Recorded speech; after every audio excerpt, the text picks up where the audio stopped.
Welcome to another Saturday night. Running a little bit late. Not on purpose, but here we are. And I've got a box here. I'm going to wait and see if possibly Delicious might show up. I don't know what time it is in Poland right now. Let me see. What time is it in Poland right now? It's 3:32 a.m. 3:32 a.m. So maybe not. Anyways, we got a really cool case of MREs to open up tonight. I have not opened this case up yet.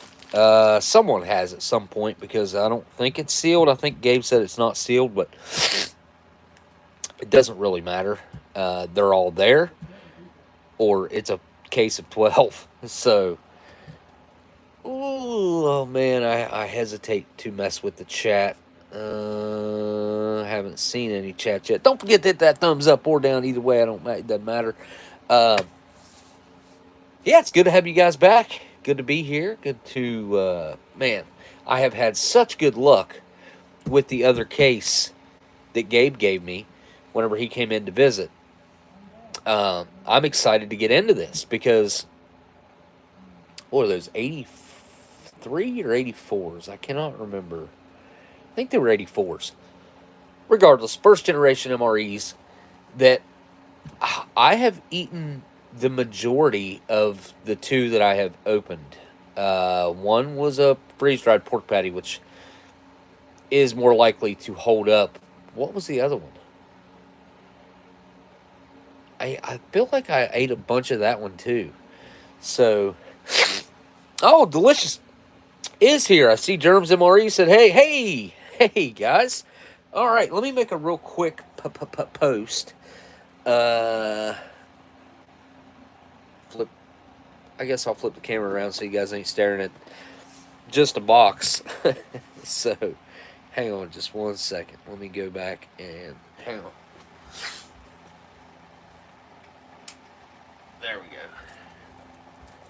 Thought it looked awful bright in my background. Okay, post time. Go to YouTube real quick. This usually doesn't take very long. Ooh, I know what I can do while I'm doing this. Go get some nasal spray because I'm obviously getting clogged up right off the rip. Something about standard right there clogs me up.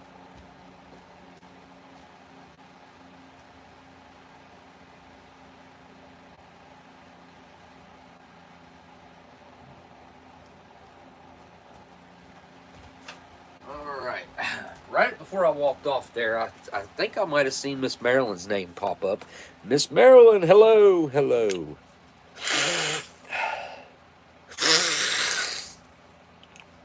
This stuff usually performs some sort of miracle. Okay.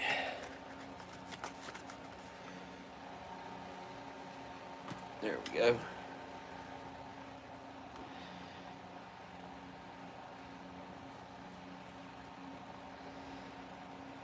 Hey, Malta Magnum, and who else is here? Obviously, I did see Miss Renee, and Miss Marilyn. Miss Renee, I said the wrong thing. Wow. Mike, and did that get it? All right. Make a quick post here. Hey, there's LC. Hey. All right. Well, crap. Guess I'm going to have to close YouTube out. Oh, YouTube is so weird.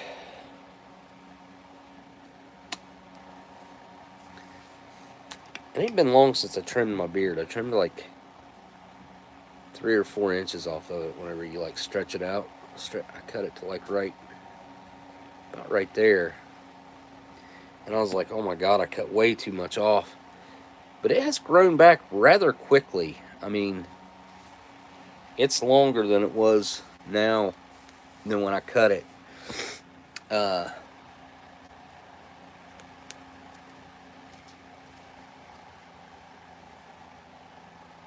I've been meaning to have one of these. And it's like I never take the time to have one, or I forget to have one, or something. These are one of the distincts.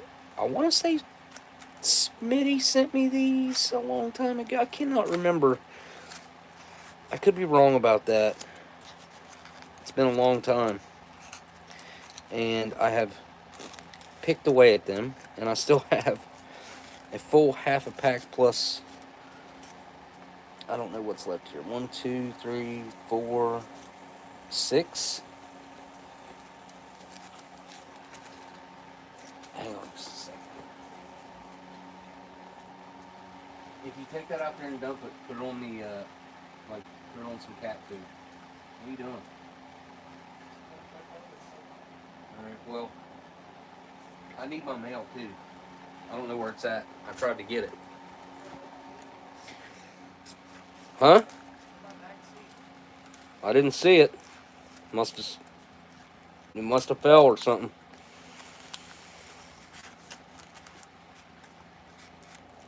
Alright, so I have a package from Delicious, and it is really late for him in the morning. Or early, really early, really late at night, early in the morning.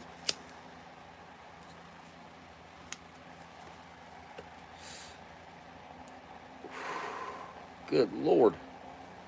Wow.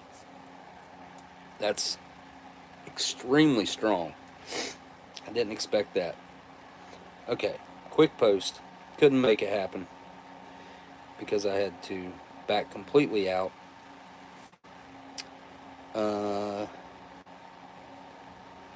Wait. There we go. Done.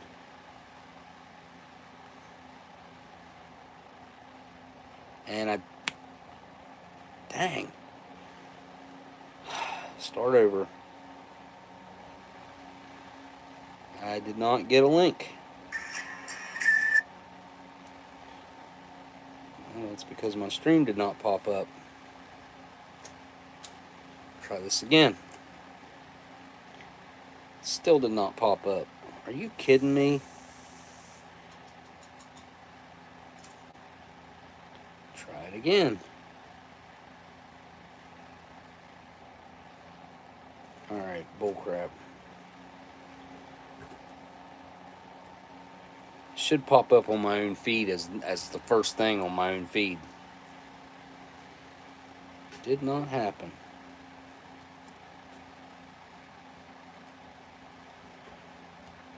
Alright, here we go. Share. Copy link. Alright. There we go. Wow. That was way too difficult.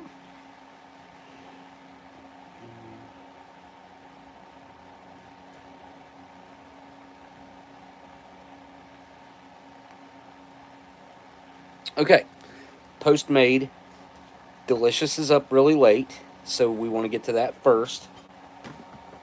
What did I do with it? Put it somewhere. Also wanted to kind of talk about, I don't know, this is probably not exactly the right time to do it, but I want to do it early on. Met this kid in Hawaii, and I've kept in touch with him, kind of made fast friends with him. His name's Hunter. He started doing some art, and I wanted to show you guys and kind of get your guys' opinions, because I know he'll end up seeing this and kind of see what you guys thought, because he had never done this before.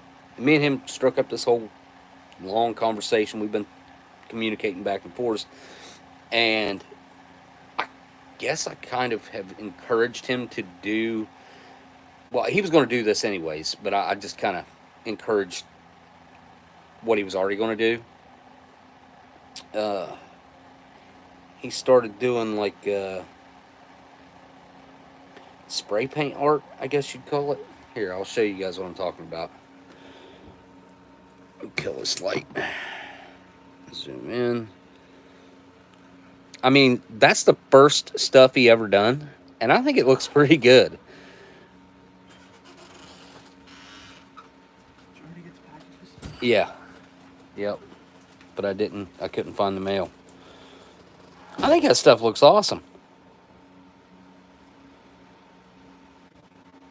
Yeah, I think it'd be cool to get your guys' opinions, because I know he'll get to see it. He'll get to see what you guys have to say. And I thought that would be a cool way to get some feedback for him just off of my live stream. But I gotta say, I don't think I could pull that off for my first tries. That's for sure. Of course, he's been studying how to do this. There we go. I think it looks pretty good. All right. Well,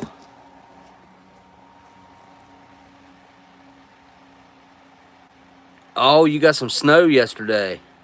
We ain't had no snow yet, or maybe it flurried here. But it sounds like you're kind of having the same weather we are.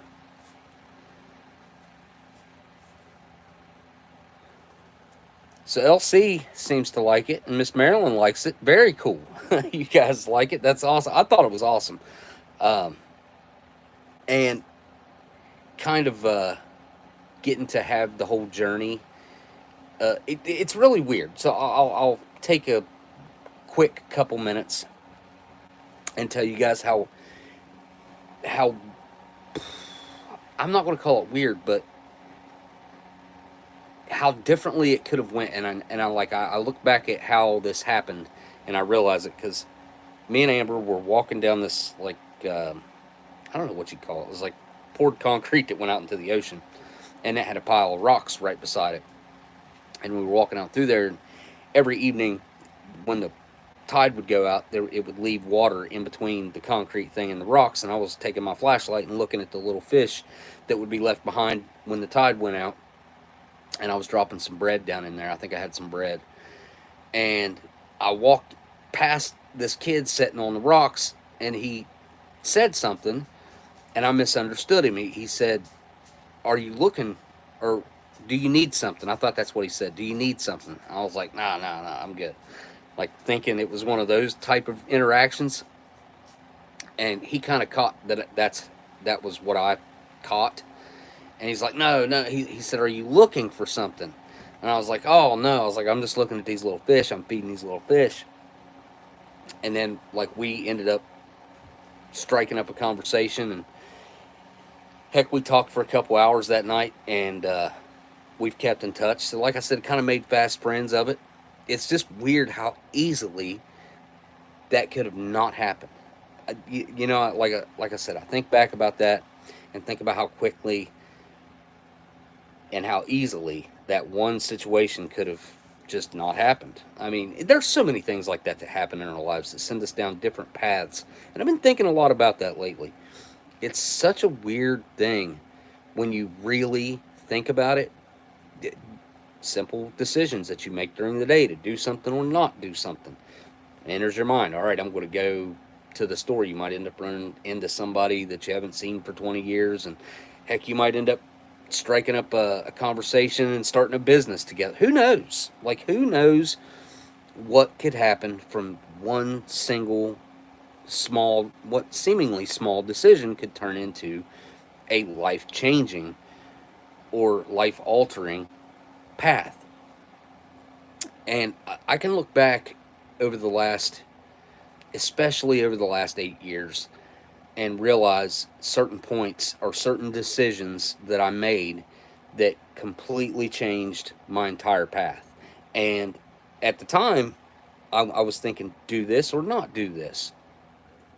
And I, in most cases, ended up doing whatever it was that entered my mind or that I had the idea to do. And things were, kept happening. And I feel like I was making the proper decisions. I feel like I've kind of hit a little bit of a wall when it comes to that.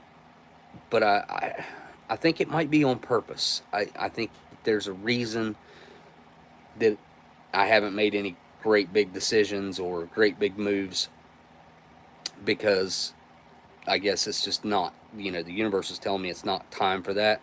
I'm still moving in a direction. I'm just not moving as quickly as I'd like, because usually I like for things to move pretty quick. And, uh, you know, maybe I need to switch my focus from one thing to another, because I feel like I've been extremely focused on the whole home situation for the past year, and maybe that's not where all my focus should have been. I think maybe I need to split my focus a little bit, but we will see. And I was told something years ago: when you are talking in a sentence, or you hear someone talking in a sentence and they say something, and then they say but, and then say something else right after that, that but negates everything that they just said before it. Basically, you may as well just erase it.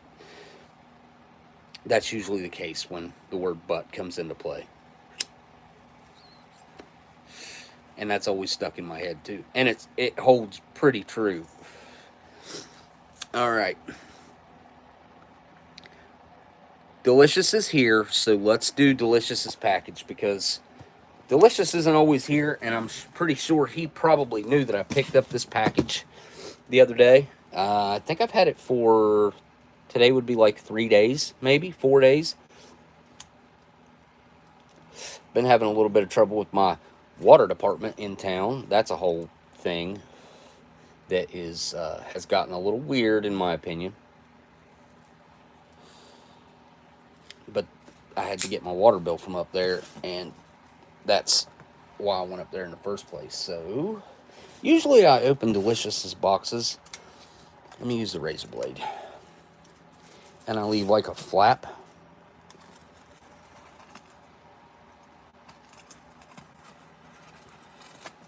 Yep, just like this.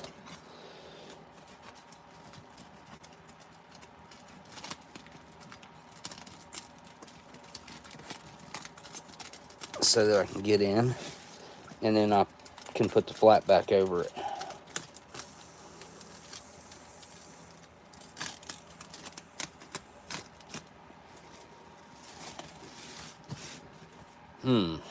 Probably better not use this, because it cuts through things so easily. Delicious's package has a nice glow to it. Hopefully my lenses are clean. I did wipe them off right before I started, but let me do it again, just in case that's kind of the glow that you're getting. Because if there's a smudge on the lens, it puts this weird, like, film. It kind of reminds me of a film. Looks like a film around things. All right. I had no idea. This was a complete surprise that Delicious was kind enough to send over. I mean, I have no clue what it is at all. So we're going to find out together. I don't remember him saying anything about sending anything or anything along those lines. So we are in this together as far as the surprise goes. And I know I'm opening it upside down, so that's okay. All right, here we go. What is that?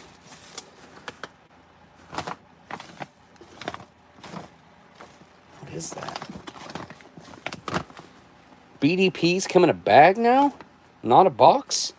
Is this a single meal? Wait, 4 hour? This is a single meal with chicken in it.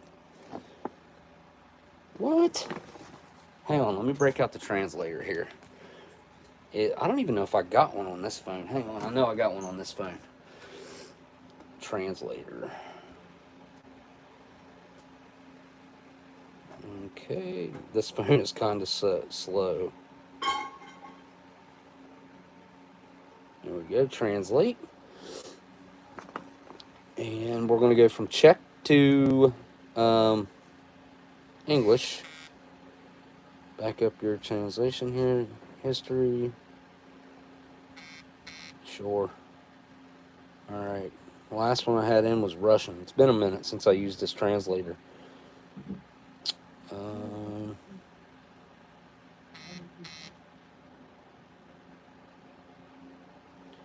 we go. Check to English. Use the camera. Open camera. Clean the lens. Allow. Let's see what happens.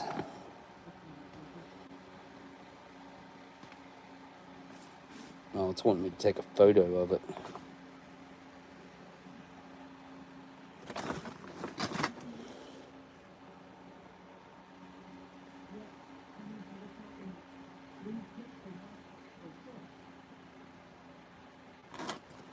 Okay.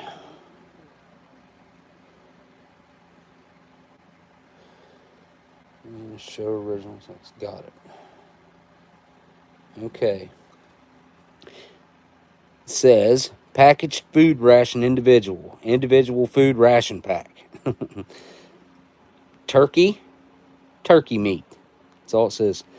Energy supply, storage temperature. Hang on, so that's not what that means. Meal heater.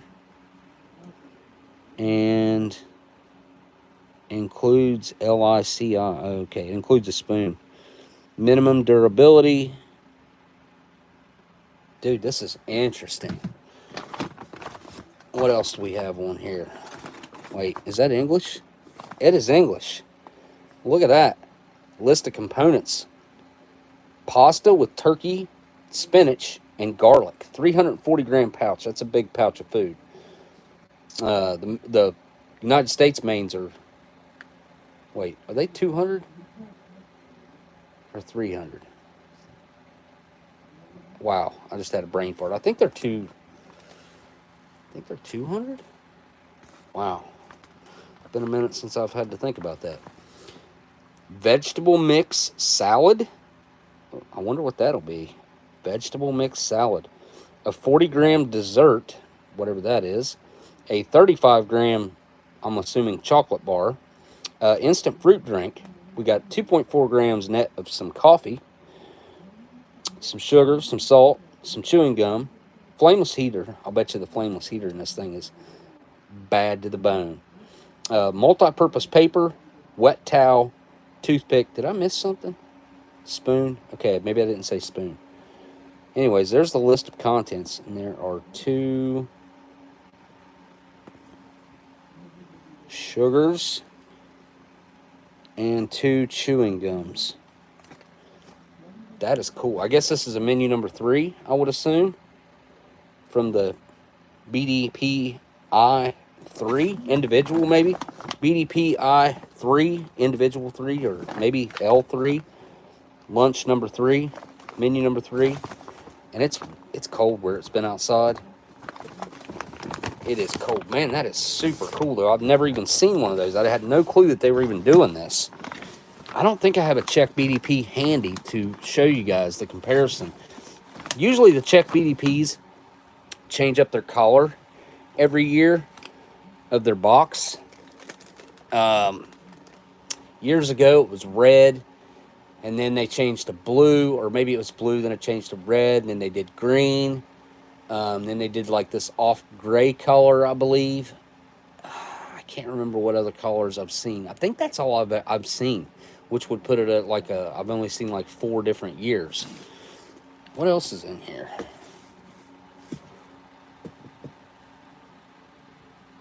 Let's go here. Check changed from the 24. Oh, they did. Huh. When did they do that? This year or last year? What year is this thing? Does it have a date on it? Let me look.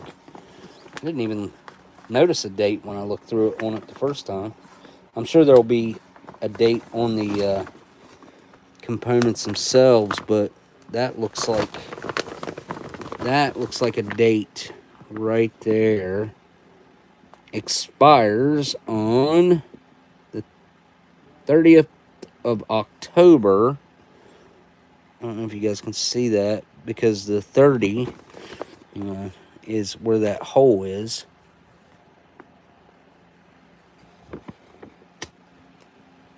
Yeah, there you go. There's a 30 and then 10. So October 30th of 2024 So this thing is in date for another year. And I want to say that these have a 2-year shelf life on them typically, if I'm not mistaken. I could be mistaken about that, but I want to say the BDPs have a 2-year. Or a year, maybe it's a year and a half. So that thing might only be like 6 months old. I think they're similar to the Russians as far as the length of time, but they might have changed since they went this different route. And, well, they've always had retort. No, they had cans. Now they got retorts. They might have extended the life on these things. That might be a 2022, in October 2020. Still fresh in the way of, it's still within date for a whole nother year, more or less. Okay, I don't know what this is, but let's find out together. Nicely protected. And it looks like it's got a note.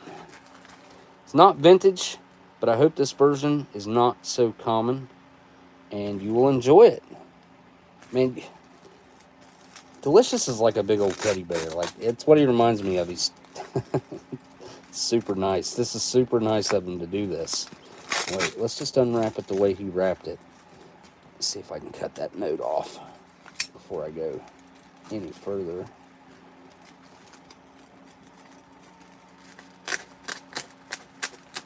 There we go.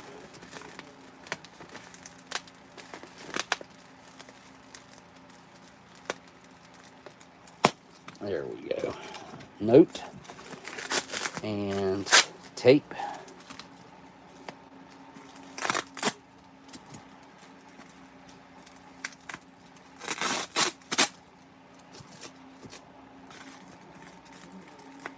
Concentrating.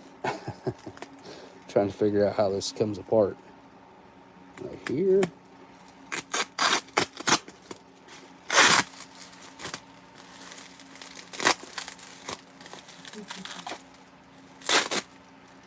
There we go. And it should be, it's going the wrong direction. There it is. Uh-oh.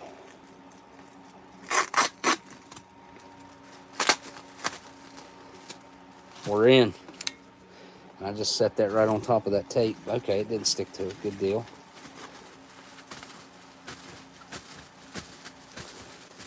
Not vintage. Marlboro Golds. Look at that. I have actually never seen a pack of Marlboros from Poland. I've actually only seen Marlboros from a couple countries, and the differences between these is extremely cool to see. So on here, they even have a milligrammage of the tar, 6 milligrams of tar, half a milligram of nicotine. I assume that's per cigarette. And carbon monoxide is 7 milligrams. Here, let me zoom in on that. That is not something that we list on packs over here. Not at all. Master of the tape. I love this pack. It's so cool. Look at that. Nice little embossed. Hang on. Shield on there. Look at that. Nice. That's super cool. I just want to smell them too. I can't smell them. Let's see. Made under authority of Philip Morris brand. And I can't read the rest. Is there a date on these as well? Can I decode any date on there? No, I cannot. Maybe you can scan that and find out more information. Possibly. I'll bet you probably can. Look at the Marlboro on the bottom too. It's also like raised lettering and embossed, like an embossed. Look at that. That is so cool, man. Those will be cherished. And you know what? I know this is going to sound kind of weird. Maybe a little weird. But I was just thinking, when I got back from Hawaii, I was thinking that, like, I want to go to Poland and Germany. Both. I want to come over there. I want to visit you, and I want to visit Housel. I want to, and might even see Ice-T while I'm over there too. Okay, that's packing. Hang on, we got a note. Hope you will enjoy this surprise. The new check ration and these 2 boxes wrapped with tape. Don't throw them away. I don't throw anything away without checking it first. And we got us a small box here. It's much appreciated, man. This is super awesome. Especially, like, when it's a 100% surprise like this. Move the box out of the way for right now. And we will get into this little box. That looks like a good opening point. Okay, yep, that's a perfect place. Nice. All right, we're in. What's this? Ooh, really nicely packaged here. Very good reuse of some packaging. I do the same thing. Like when I have like a unique package like this one is, that'll give you like some weird encasing like that has in it, I'll save it and use it to ship something because, hang on, is there something else in there? Did I miss something? Nope, okay. I didn't miss anything. But I will save boxes like this and put them to good use. I mean, I think recycling is like awesome. We throw so much stuff away. Okay. These cigarettes are made in Austria, just after the annexation of this country by the Nazis. This means it's 1940 to 41. They changed then the name of the factory. They look not very fancy, but it reflects the poverty of the war. They were also sold in pieces. They were also sold on pieces. There is a price for 1 cigarette on the box. 1 Pfennig. I don't know if I'm saying that right.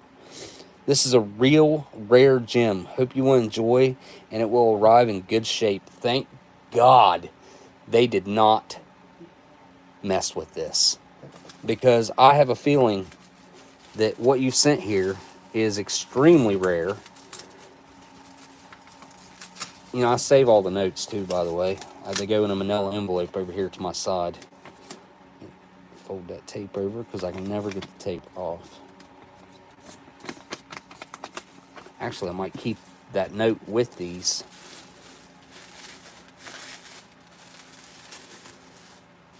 Holy wow. Look at that.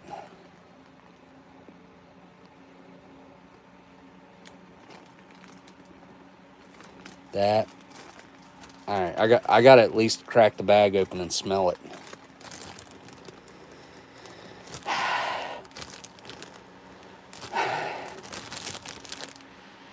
I'm not smelling much of anything. All right, I'm going to touch them.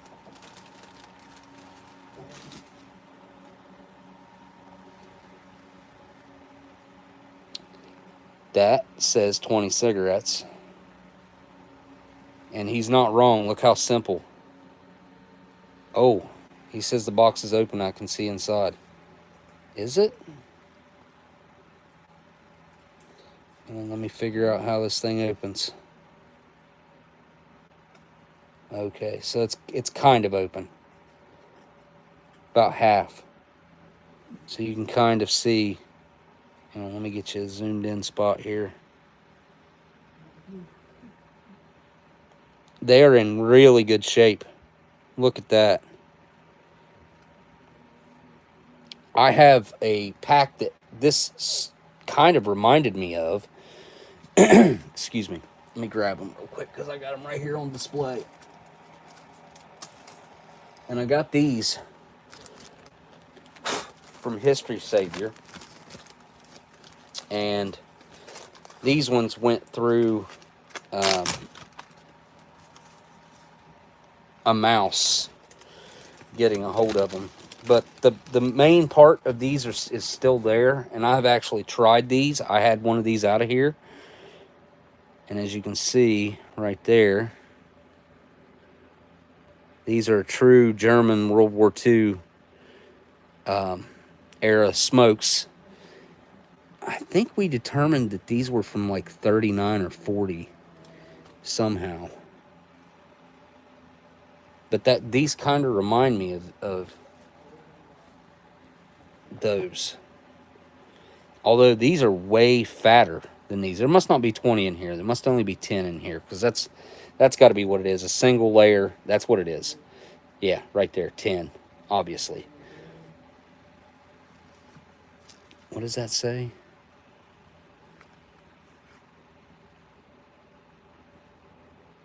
So, obviously, I can't pronounce any of that properly because I can't read that. But I'm looking for the one cigarette price. Is that what this is? I love that eagle one there too. Look at that. That is so stinking cool. That's what made me think of it. Made me think of this other pack, which this doesn't say the same thing, but just the way it's worded and written, similar. Okay, yep, I'm shocked. Those are crazy. You'd never find something like that over here. I mean, if you did, you maybe someone with a private collection, but it's highly unlikely. And these aren't just like German World War II smokes. What is that on my finger?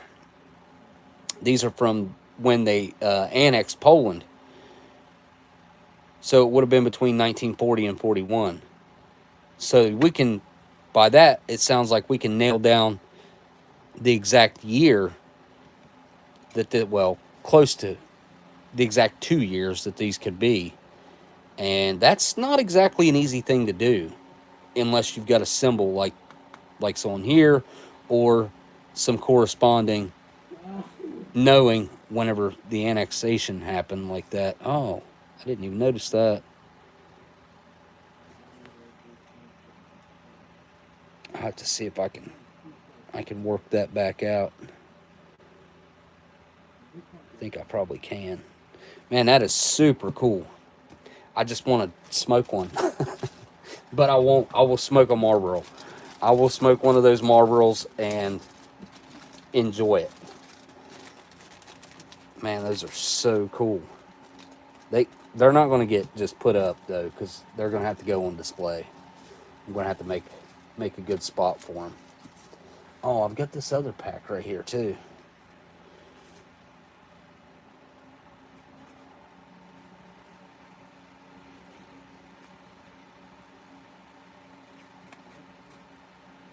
That's a pack you sent. I think those are from I want to say you determined that they were from the 70s, I want to say. Maybe the 60s? Not 100% sure.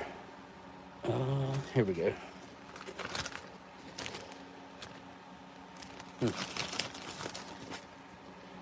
Pack of Lucky Strikes, too. Which those are fake. Almost positive. I have to look at it a little closer, but I can't remember where they came from.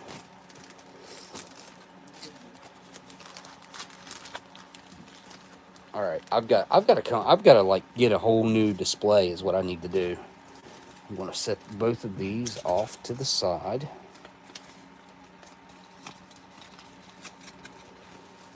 Man, that is so cool.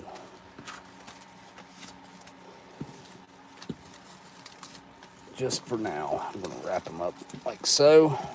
Set them off to the side here.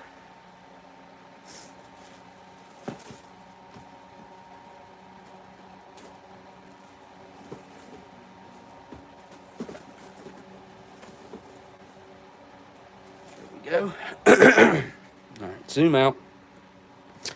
All right, man. Thank you so much for sending such a rare and prized piece to me, who will probably end up smoking them at some point.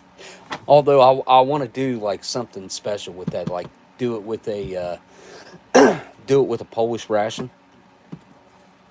Been thinking of ideas, and I've got to figure. I've got to buy an Apple computer now, because all that footage that I shot in Hawaii, I didn't realize that I could not put on my computer at all. I tried to do it the other day, and no, those computers did not even recognize my phone at all.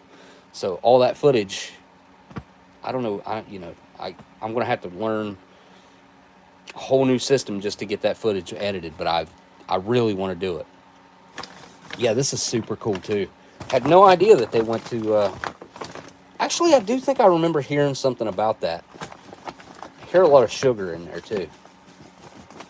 I know that's what that is sugar, not salt. Although there is salt in there as well. That ration's so cool, it deserves to be on display as well. Because I have to assume that they're pretty rare in the States right now. I can't imagine there's a whole lot of them floating around. I could be wrong, but I don't think I am. All right, we will be having one of these shortly. Let's see what's inside this case right this moment, because I have a feeling it might be kind of a surprise like the other case. Hang on, let me get you down here to the date.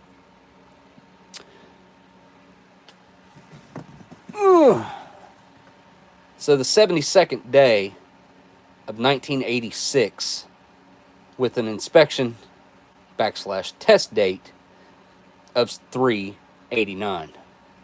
So March of 89. What kind of computer do I have? I bought one off of K-Man. I had K-Man kind of build me one, and he took like an old work computer. I do not know what it is.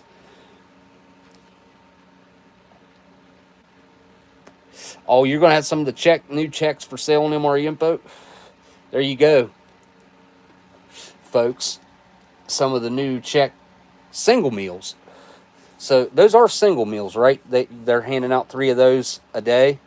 Or are they giving them 2 a day? I wonder if they're giving them 2 or 3 a day.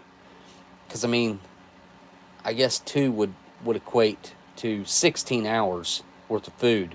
And you're supposed to be sleeping those other 8 hours. But, like, how often do you get 8 hours of sleep if you're in the service? If a computer works, it works. Wait, what? Oh, yeah, I'm not worried. Yeah.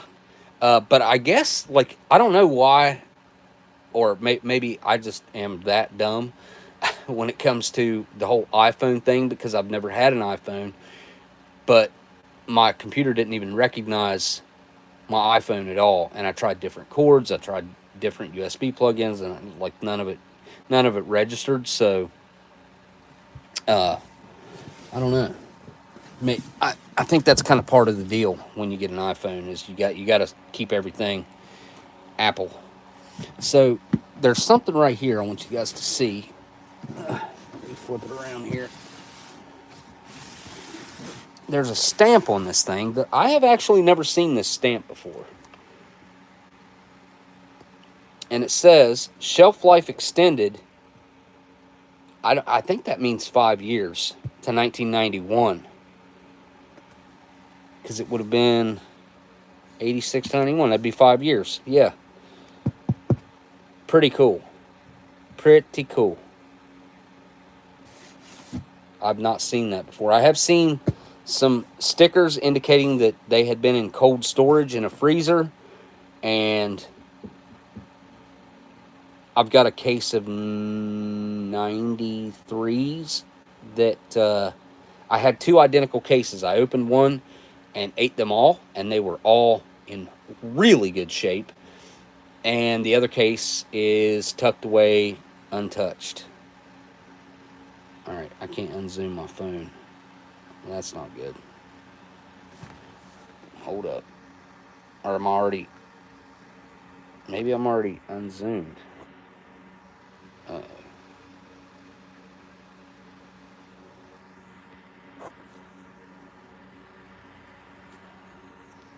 The heck? Maybe that's all I can unzoom. All right. Sliding the... Well, here. Let me flip it over real quick. Yeah. Raise that up a little bit. There we go. There you got your meals ready to eat. 12 meals. AA. I don't know what the AA is about. 0.83 cubic feet, I guess. 0.83 of a cubic foot. Or maybe it's a cubic meter. And it says the weight is 17.5 pounds right here. And made by Rafco. R-A-F-C-O. Rafco. That's what later they started abbreviating it to Rafco, but it was always Right Away Foods. So this is where the company that made the infamous Ration Cold Weathers with the fruit soup that everybody is so hyped up to get. I know I fell into that category myself and paid a ridiculous amount of money for a case of those Rafcos about a year and a half ago. I don't know if I regret that or not. I still don't know how I feel about that. All right, here comes the sleeve. Ooh. Yeah, definitely flaps are not supposed to be that way. They're supposed to be on the inside. But, like I said, I think Gabe opened these up. I think he's the one that actually cracked the seal on them. Or maybe not. Maybe they were already open. Oh, this case looks like it ain't been touched. That looks exactly how they would come. Yep. Or that's the way it looks to me. These boxes are amazingly built. And this one has a full liner in it. I don't think that's normal. Huh. How about that? You guys can see that, right? Like full, complete bumper around the whole thing. Interesting. Huh. All right, let's see what we got here. Yeah, these have never been out of here. I can tell. Beef diced with gravy. Menu number 8. I will try to remember menus as I go. So we got a number 8. What's this one? Ugh. This is a menu number 5. Good old beef stew. Freaking love this menu. I haven't had beef stew in a long time. It's probably been a year or two since I had a beef stew. Menu number 7. Turkey diced with gravy. This is kind of one of those ones that guys would want to get during Thanksgiving time or Christmas time. You know, you want to get those turkey meals. So we got a 5, 7, and an 8 so far. Next up we have... Whoa, hey, hold up. Menu number 5, beef stew. Huh. Interesting. Wait, is that Right Away? Nope, Southern Package and Storage and Company. This is Right Away. This is menu number 2, ham and chicken loaf. All right. What's next? Menu number 11, ham slice. We got a bunch of those in that other case. Well, 2 or 3. Beef diced with gravy, menu number 8. That was the first menu we pulled. What is this? Right Away? This is Right Away. Is this Right Away? Because this was beef diced with gravy too, menu number 8. Right Away. Yeah, they're both Right Away. Huh. Weird cases, man. Menu number 9. Chicken a la King. The infamous chicken a la King. I don't think there's 12 here. I think there's 11 here. Another ham slice. And this one is a Sepaco. And beef patty, menu number 3. Wait, did they have this? Maybe this belongs in the other case. I don't think they had beef patty in 1986. And it's Right Away Foods. But I'm not seeing the date stamp on any. No. Huh. I do not think that this could be right. Let's see how many we've even got here. 1, 2, 3, 4, 5. Wait, 1, 2, 3, 4, 5, 6, 7, 8. Oh, we only got 10 here. Interesting. What up, dude? What you doing? Huh? What you doing, buddy? Huh?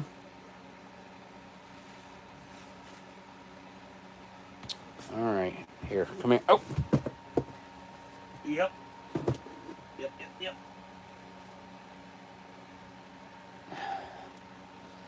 Come here. All right. Come and say hello to everybody.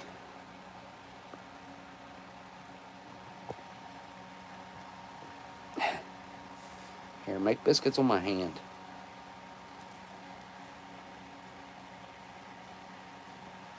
Say hi.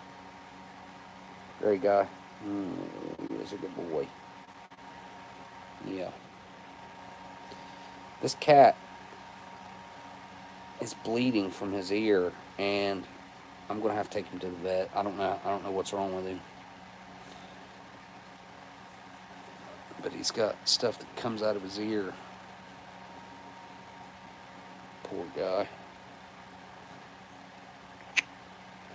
He's a good boy. He's a good cat. He's a really good cat. He's super docile. He likes lovin's. He usually listens pretty good too. If I tell him to go on, he usually goes on. He gets out of my way. See, I don't think it's mites. I think there's like something else going on here, because I put the I've got some ear mite medicine in there, and I put that in there, and I don't see any ear mites in there either. I've checked him over really good. It's just it's bleeding, and I've tried everything that I know to do to try to stop it, and I haven't been able to stop it. So I think I'm just going to have to take him to the vet. Unfortunately, him and his little buddy in there has got to go to the vet. Say hi.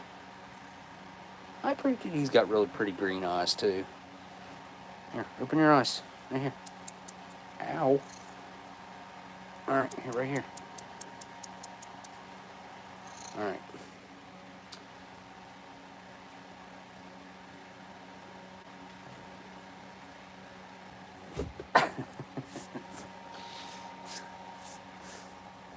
All right, buddy. He's rubbing his face. All right, let's pick a menu out real quick. Ham slice, or I know we got doubles of this. Beef diced with gravy. The other one's right here. No, that's a ham slice.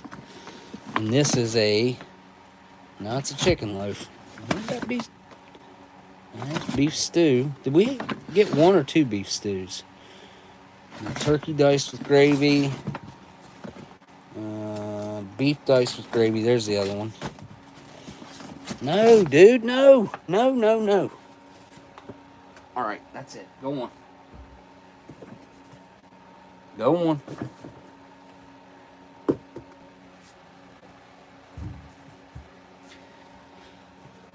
What else was in here? Chicken a la king.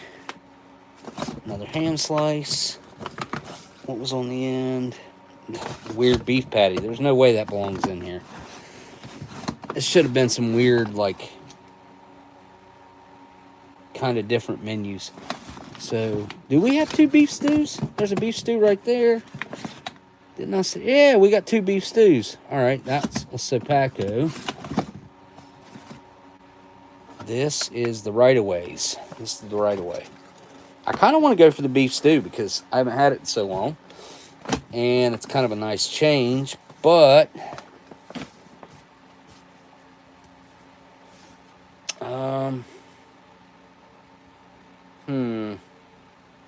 Which a ham slice is not a bad trip. There should be like those weird pouch stands in these. 86 and 87 is the only year that had those weird pouch stands, if I remember right. Or maybe it was, hang on, 88 and 89 maybe. See, 86s and 87s are like a group together, and then 88s and 89s. And then 90 to 95 is kind of like its own thing. They did some changes there in 95 to a couple menus, but those menus are like very similar in packaging and like the advancements and all that. And then 96, obviously the huge change with it. Place sriracha sauce, honey, cooked over the stove. Just made beef chunks with what? Hang on, you must have said something else. Some canned foods for storage. Just got some canned foods for storage. What's up, Jason Young?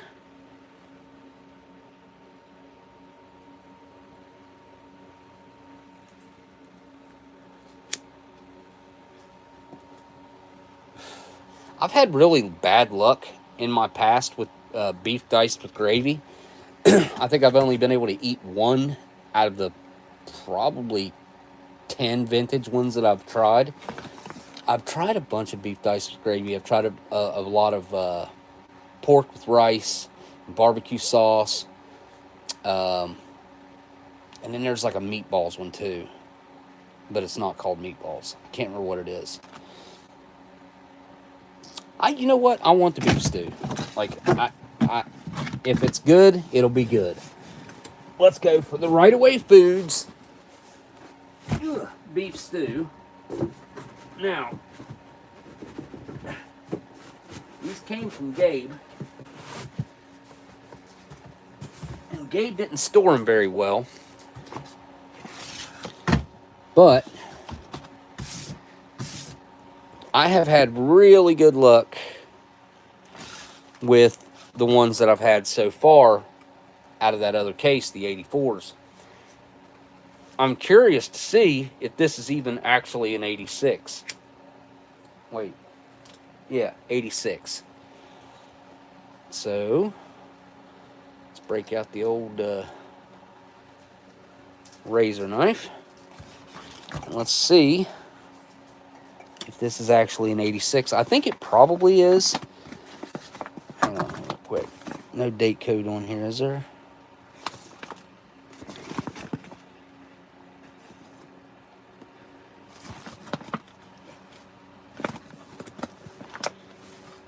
Back in the day, they used to stamp them on the seams here. I don't know exactly when they started doing that. I can't remember. I used to know that. I've forgotten it.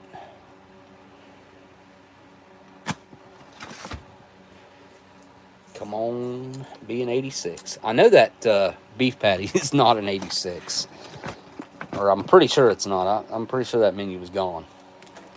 Whoa. Hang on. I just knocked over some stuff. There we go.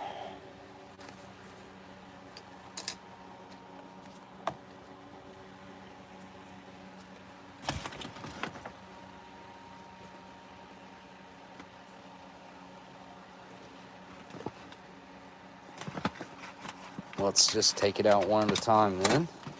Ooh, look at that. Son of a gun. Some Rafco fruit mix.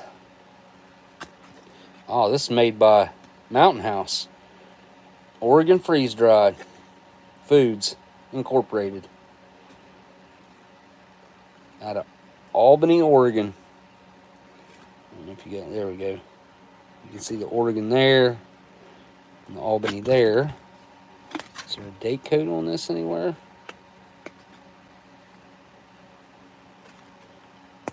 And it's perfect.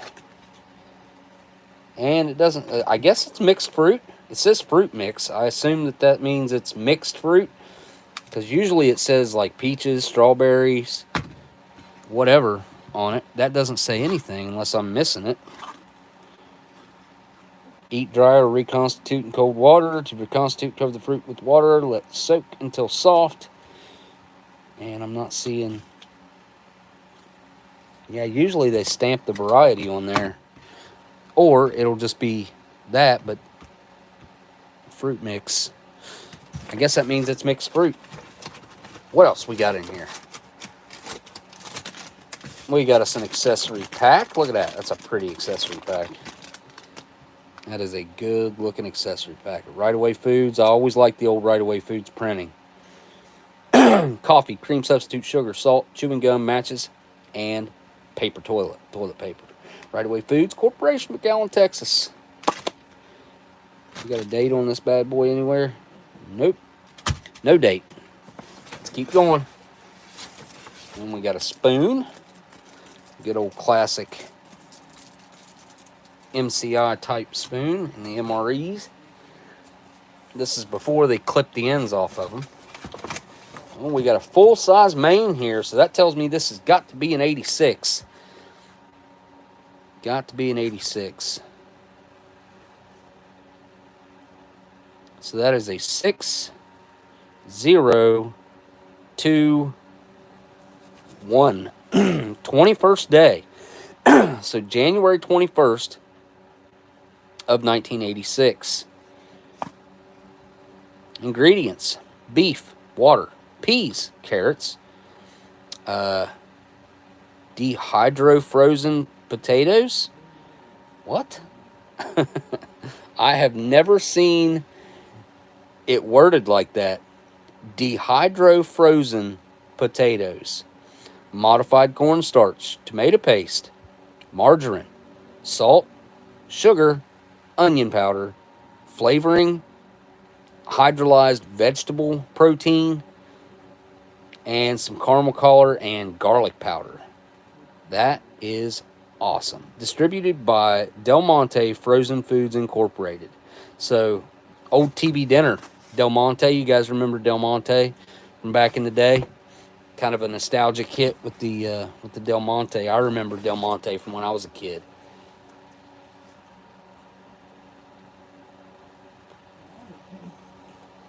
Who was the first one that done the frozen TV dinners in the metal trays? I can't remember who it was. Oh, yeah, look at this thing. Look at that. Uh-huh. Look at that. That is awesome. Push here. And here. Fold this thing out like so, and then you push in the middles. It's such a goofy thing. And then you set your pouch down in there. See, I thought it was swans too. That was the first thing that popped in my head, but I don't think that was it. It might have been. It might have been Swan Sun. Yep, that might have been it.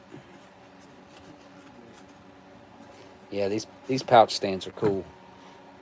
I got one on display in my stuff over there somewhere. Next we have, what's this? Oh, no way. Cherry nut cake, y'all. This thing's awesome. Freeze-dried fruit, beef stew, cherry nut cake. 57th day, so February, towards the end of February, 1986. So this thing's looking at being almost 38 years old. Just a couple months shy of being 38 years old. I love seeing a good cherry nut cake. The first fully edible cherry nut cake that I ever had, me and Steve shared in Doswell, Virginia, at the first MRE meetup. And it was like perfect. K-Man had, I think it was a 1991 case, if I'm not mistaken, or was it 90? Might have been 90. I don't know, but it had a cherry nut cake in it, so it had to be,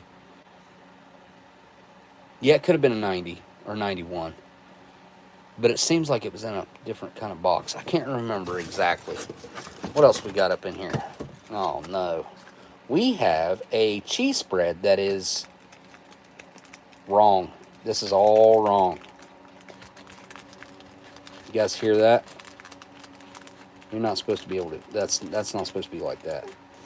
Kind of feels like it's delaminating a little bit, and I have a feeling it has something to do with when it was packaged, not how it was stored.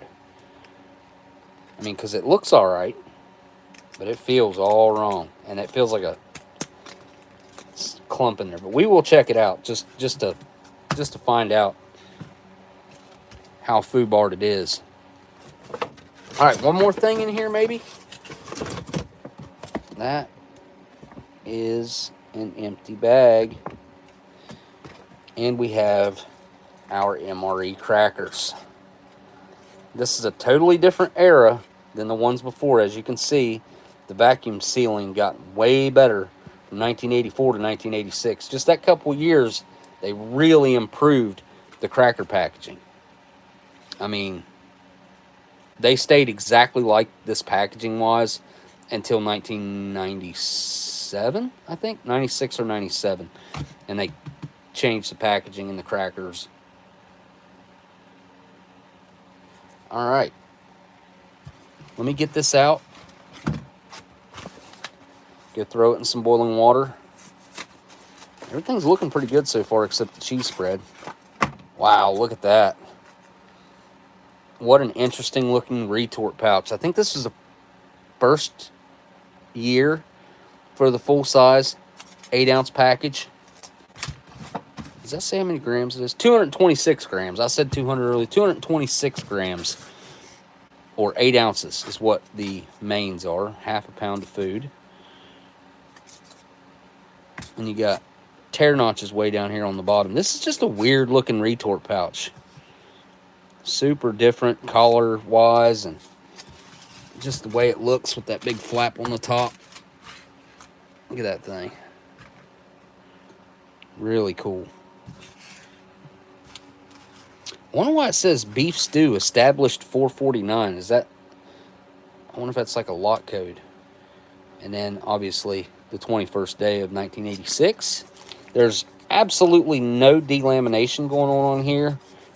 This feels pretty much perfect as far as just by the feel. Let me go throw it in some boiling water. It is, what time is it? All right, 10:39. I'm gonna put it in there for 4 minutes.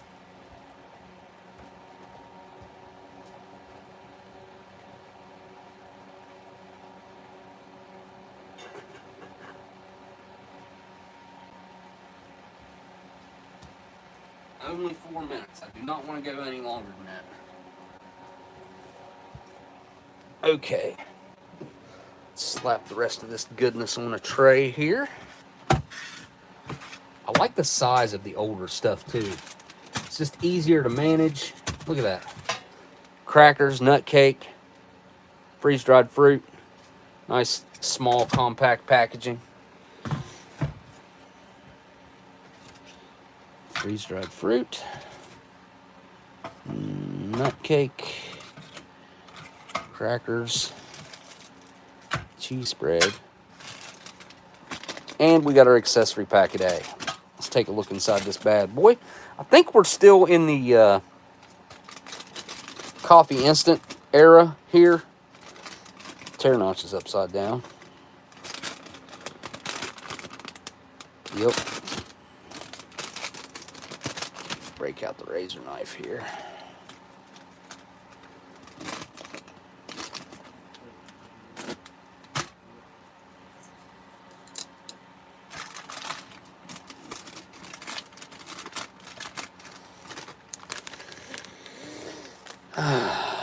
Smells good. Minty fresh. And that nice cardboard.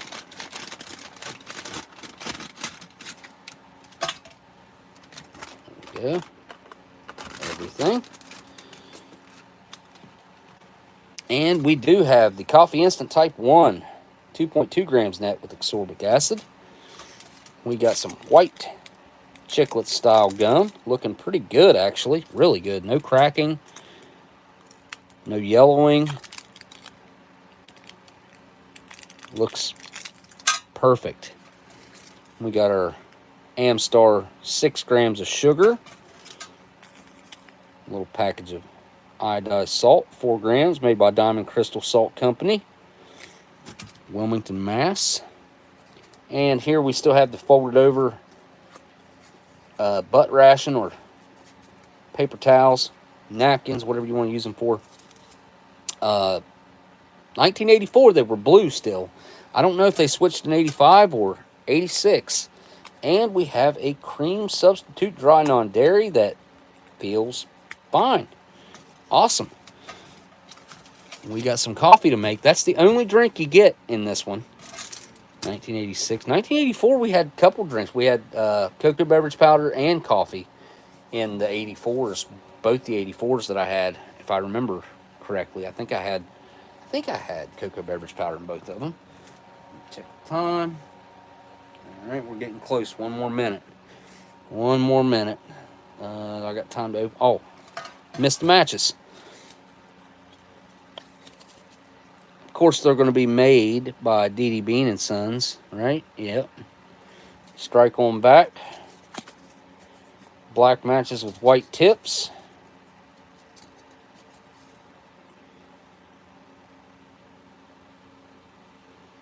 And it says close cover before striking. Huh. Did they all say that? I don't know. Kind of faded green, but still not bad. Guarantee those matches work better than the brand new ones. I don't know why. Just the phosphorus got worse over the years, or, you know, we used up all the good stuff back in the day, or what? There we go. All right. Let me go grab the beef stew, and I'll be right back.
So here's our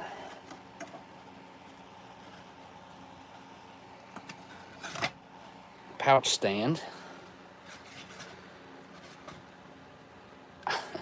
I guess it's so you can hold on to it when it's hot. I don't know.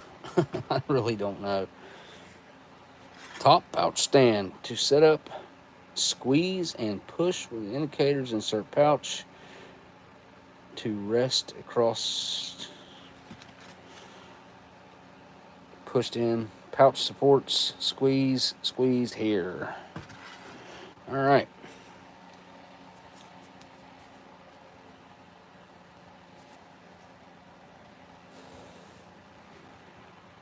Cherry nut cake. Man, they did not play around back in the day when they glued these things in. I'm telling you. Like, I don't know what it was with the nut cakes, but they glued these boxes like crazy, and then they glued the nut cakes into the boxes like crazy.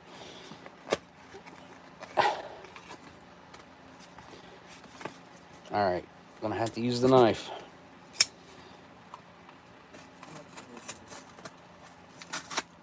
There we go. Well, kinda. Not really. Jeez.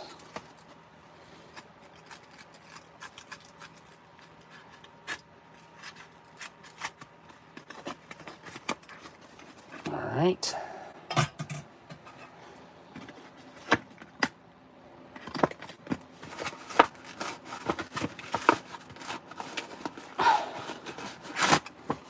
All right.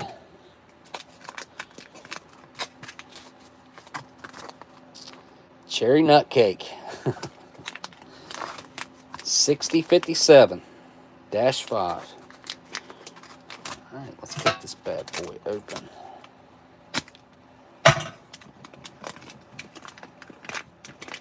Oh, wow. Holy cow, look at that.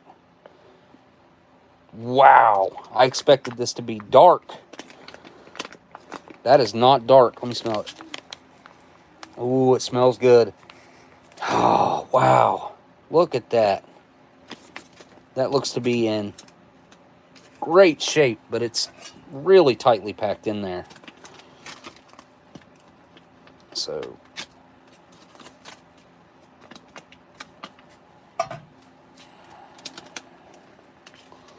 look at that.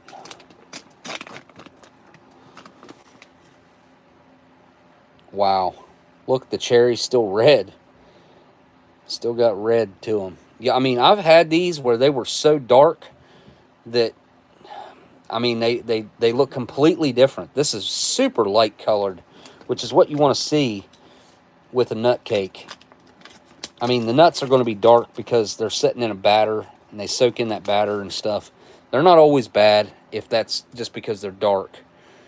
This is looking promising. Really promising. I'm kind of shocked. All right. There's something weird on the cracker packaging there. But these are very well sealed, and they appear to be the heavily salted variety, the kind that are just awesome. All right, let's crack the seal. Oh, yeah. Perfect hiss. Nice seal on these bad boys. You smell them. They smell exactly like they should. They smell like flour. And, you know, like baked. But check out how perforated they are for the breaks. Look at that. I mean, those legit do look like saltines or some kind of almost like a hardtack.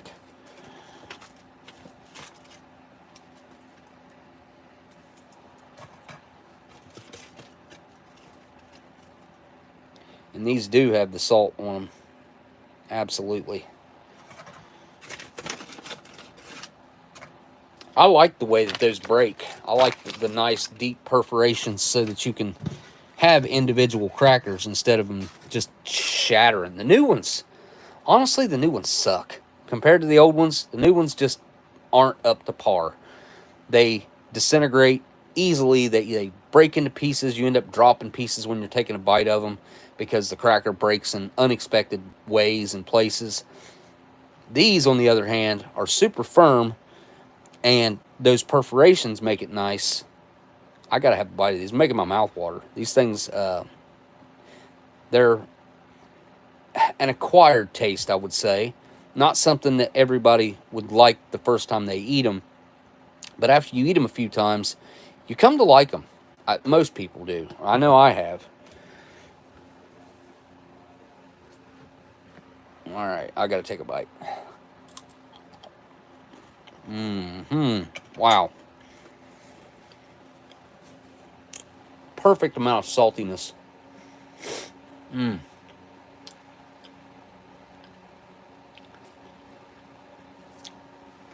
Now, this era is a lot closer in taste to a saltine, to a standard saltine cracker, but still they have a unique, slightly with the malted barley still. But there's something else going on inside of there, but flavor-wise. It's almost like a really light hint of like an onion powder or something, maybe. They're good. Really good. All right, I'm going to attempt to knead this up, even though I think it might have a pinhole in it or something somewhere. That's kind of what it feels like. But it's like this patty of cheese inside of there.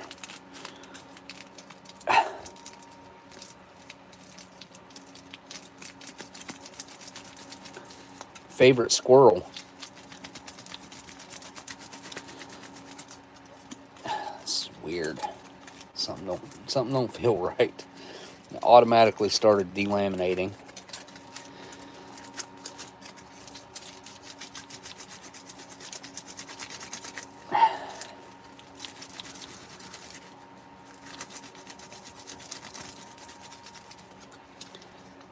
know. Maybe I'll be surprised, and this will be good cheese spread. Who knows? Weirder things have happened. Oh, Nations nickname Squirrel, got it. Ooh, that was weird.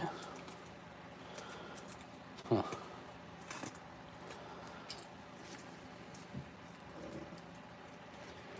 See the delamination? But, what? Hold on. That doesn't even smell wrong. What the heck? And I know these things seen a lot of heat. Gabe, just from what Gabe told me, Gabe had them for 4 years in a storage unit. What the heck? I'll open the freeze-dried fruit right before I try it, because moisture in the air doesn't go well with anything freeze-dried. So I'm just going to make my own tear notch at the top up here.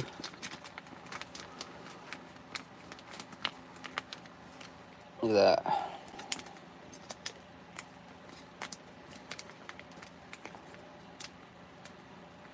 Nope, it will not come apart. This thing's well made.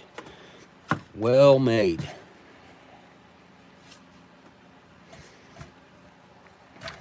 Alright, let me get a bowl. Here.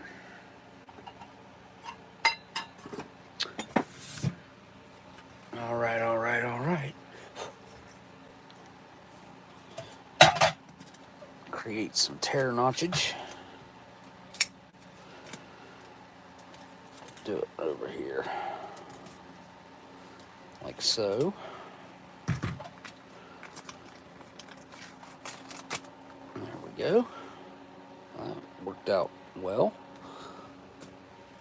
Let's take a look inside. Not looking bad. Z Ration is the zombie ration company. They call it Z Rations. A guy on I've seen him on eBay. I don't know the guy. Contacted him when he first started his company, and he kind of, I don't know. I won't go too far into that, actually.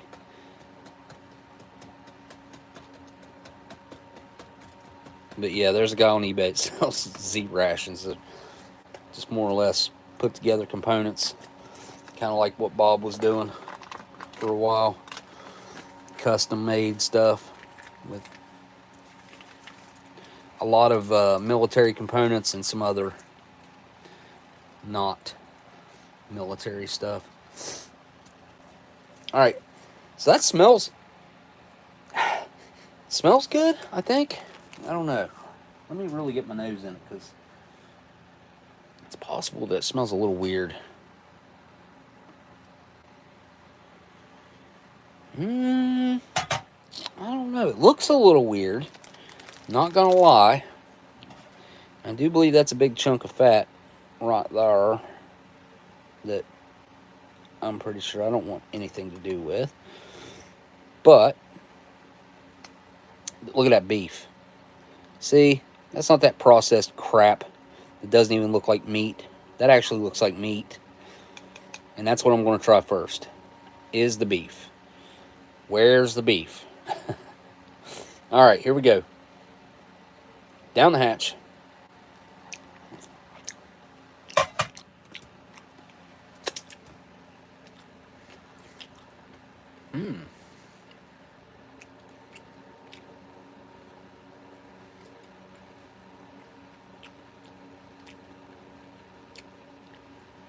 All right, give it a second.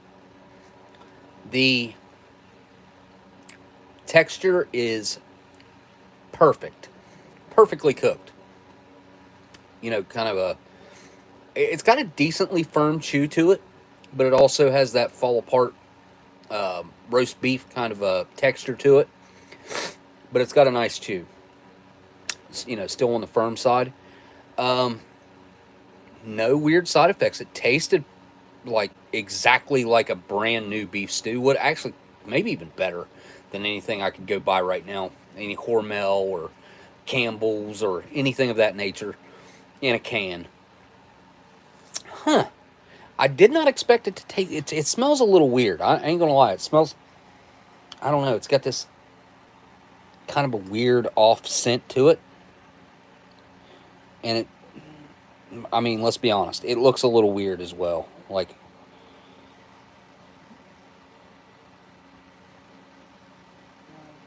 kind of like some fat maybe has dissolved and went through it.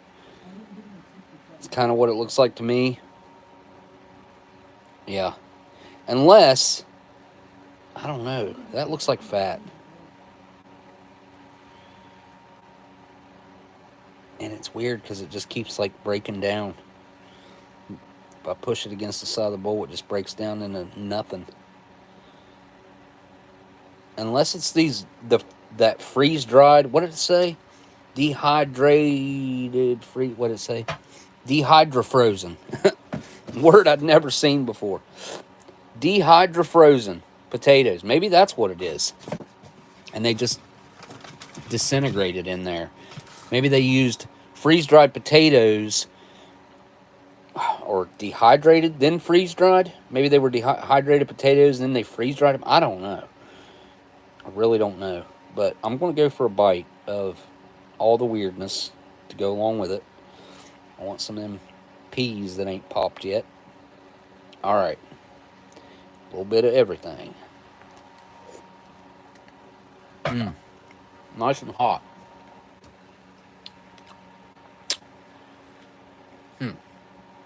So I expected to be able to feel the vegetables in that bite. Nope. They completely, legitimately turned to liquid as soon as I shut my mouth.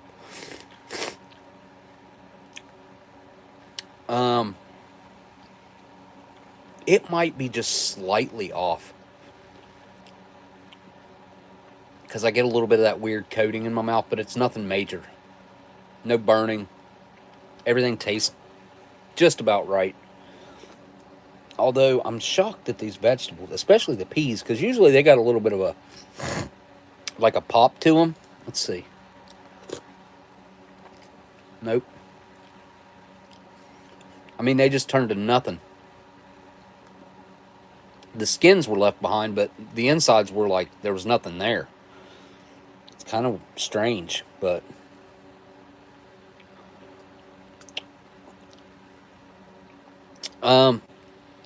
well, my tongue actually doesn't feel weird, but I have Divine Spirits Taco Girl Message TV. I have that coating. If anybody has ever had something that's like right on the line of being rancid versus still edible, usually the first stage of that you get when you eat it is a coating in your mouth. And if it has just entered that stage, then it'll just be that. The next stage, you'll get that coating, and it'll be just a slight either numbness or burning, or both. And then the further along that gets, the more intense that numbness and burning gets, the further along it gets. And then when you get into something that's like just truly rancid, you'll spit it out because it won't taste right. That stuff can still taste. Look, even though it's kind of went past its point of no return, it can still taste halfway decent, but give you those weird side effects. And I'm not really getting much of that except for the little bit of a weird mouth coating. So I think this is mainly fully edible here. It tastes good.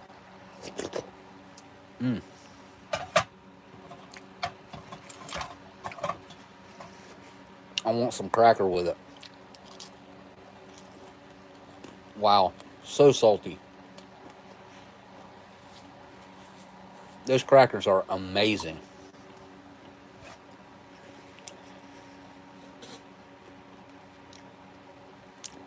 There's a big old potato. Let's see what I want to see what happens to that. What the heck?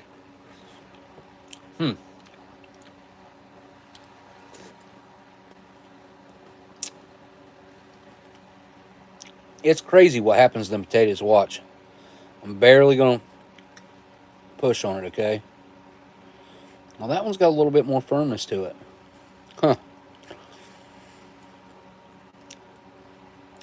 I don't know. That's weird. These potatoes are a little weird. They're not bad, but strange.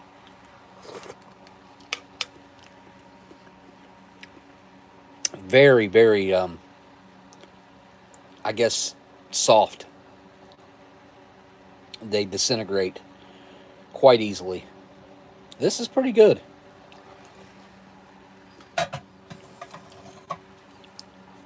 And the crackers really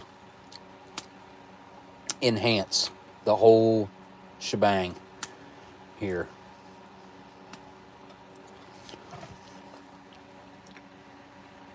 I'm a fan of this. This is good beef stew.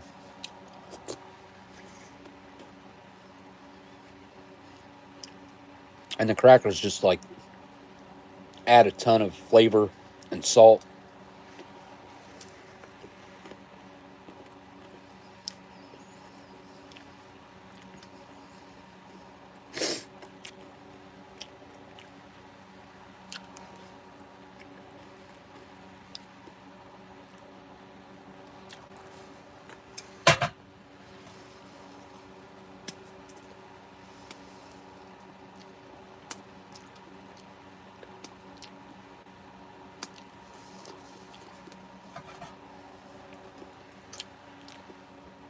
Crackers are amazing. I mean, they changed the whole dish to a... I mean, the texture addition is nice for something that's pretty mushy. Outside of the beef has a really nice, decently firm chew to it. Everything else, though, turns to liquid.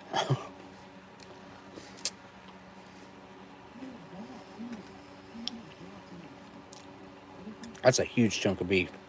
Look at that.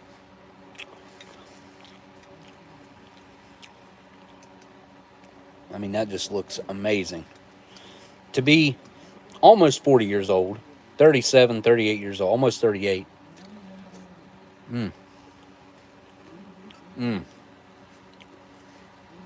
Big old chunk of beef with that cracker. Oh.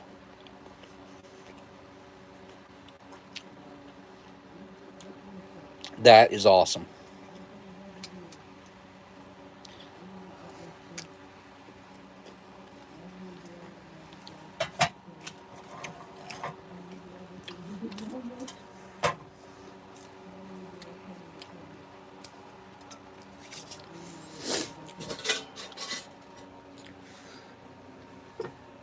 I don't know what made my mess kit come out of there. That's kind of weird.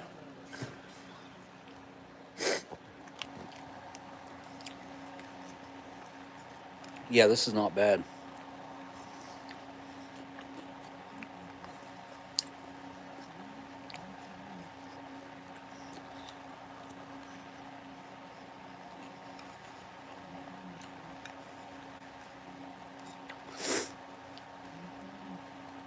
If I'd have got this back in the day, I mean, it'd be hard to complain about this. Maybe time has made it better. Maybe. Not at all. Beef's nice and juicy.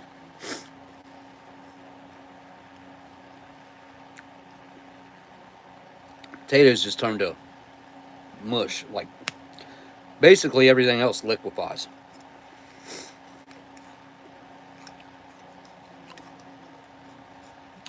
Fully edible.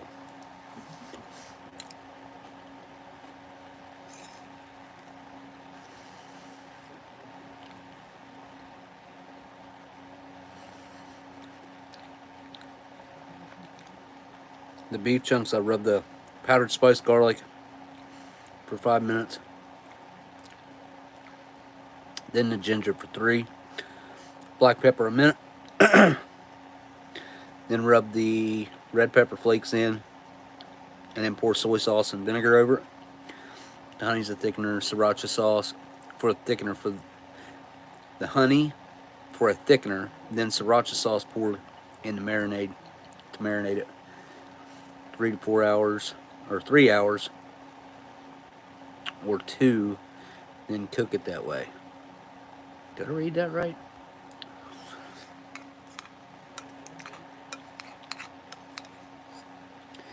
I'm still a little shook that I'm eating this and it's as good as it is, because, like I said, I know that this thing's seen heat.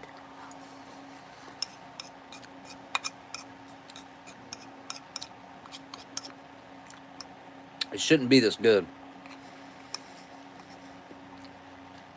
Once you get used to the mouth coating, it kind of goes to the back of your mind. It does coat your throat a little bit too, but it's just like a coating. The whole shebang's a brand of seasoning, seasoned snacks made by Kiwi Group, a company that specializes in serving the prison population. Really? I said the whole shebang at some point, I assume, didn't I?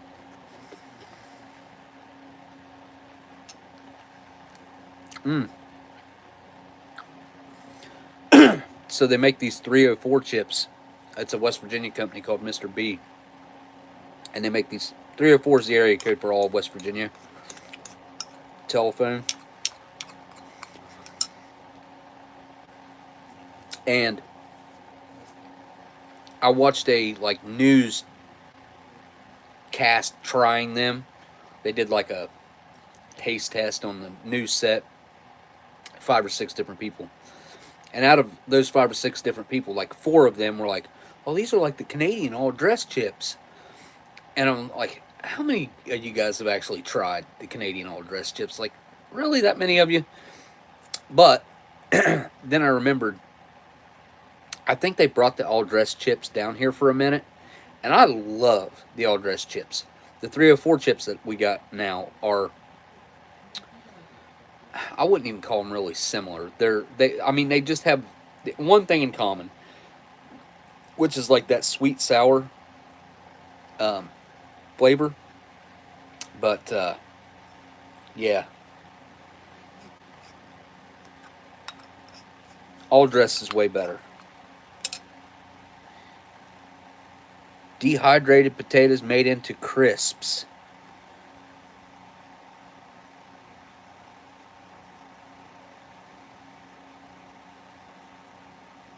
I gotta say, the all dress chips are probably one of my favorites. There was a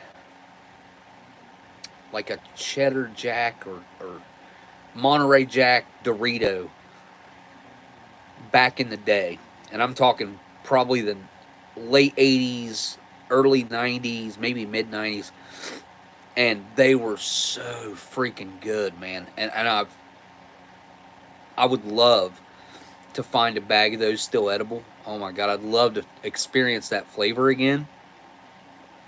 And old Doritos. So if you can find a can of Doritos like I had on the TV show and experience the old Dorito flavor in somewhat fresh experience, oh, they were so much better before they changed the formula. They changed the formula in the early 2000s, I think it was. Early to mid 2000s. And I hated it. I boycotted Doritos for a long time, and I still, I'm not a fan of them. They're nothing like they used to be. But Doritos, and the nacho cheese Doritos especially, are very interesting because, typically when you eat a chip or anything, your taste buds get burned out. You get just kind of tired of what you're eating, and your taste buds kind of dull to it. So Doritos have this really unique formula to where you don't get tired of the flavor. It stays just as good as almost like the first bite the whole time, and that's why you find yourself wanting to eat Doritos. Look it up. It's really interesting. All right, let me go grab some hot water because I want some coffee. Be right back. I want to throw some water in to boil.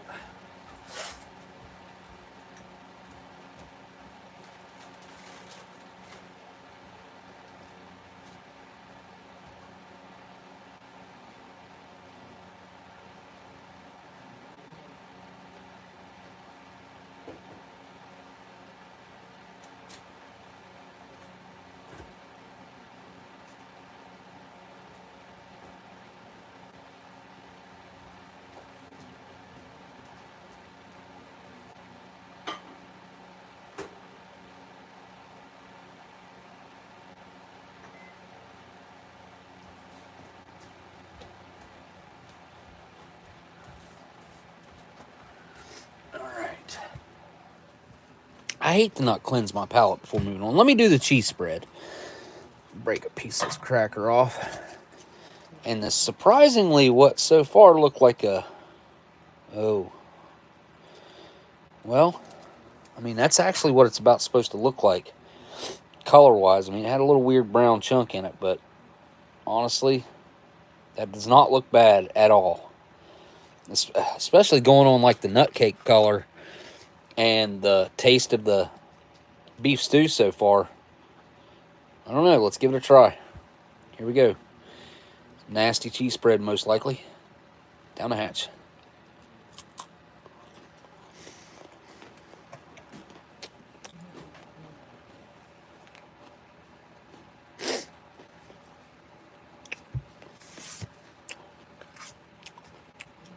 Wow. That's actually good.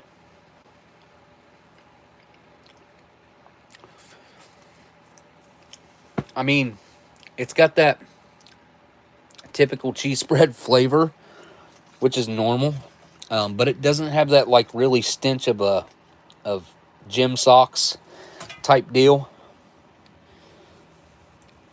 It's a lot smoother on the tongue, I guess you could say. The flavoring is not the best. I mean, this is early on their cheese spread days, and I feel like they could have done better. But the color of this, that light peach color, that's exactly how it's supposed to look according to guys that I've talked to that had this when it was fresh.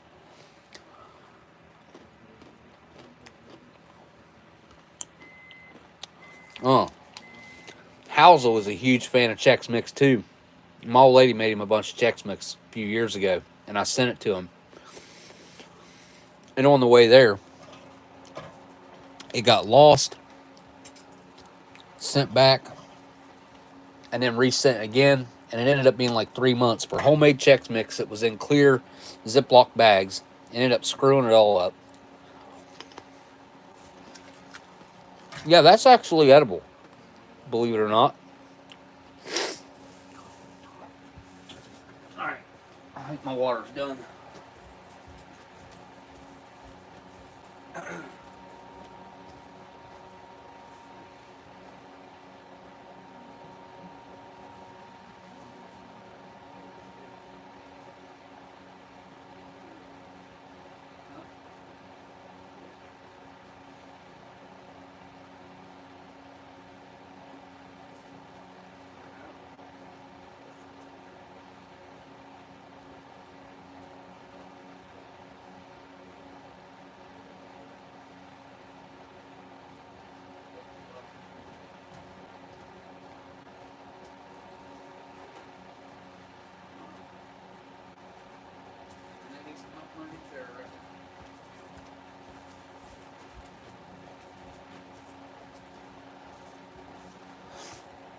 All right.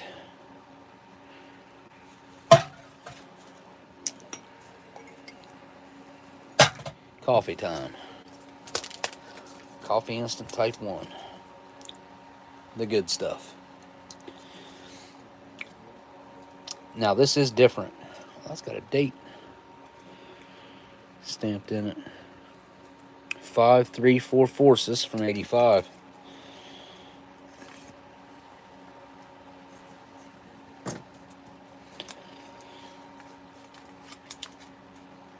Oh, look at that.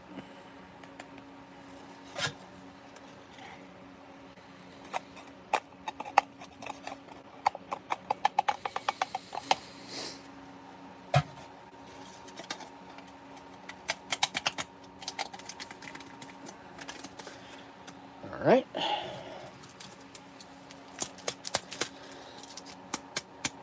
Sugar.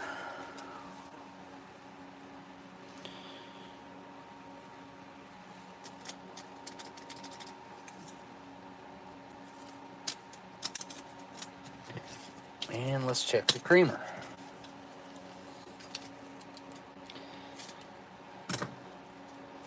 Wow, look how white. Holy cow. Look at this.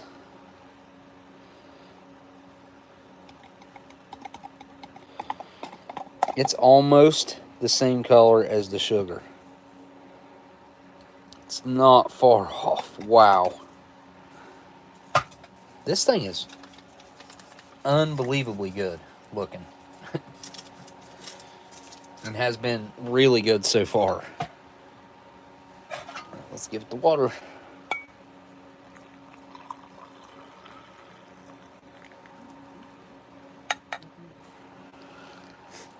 There we go.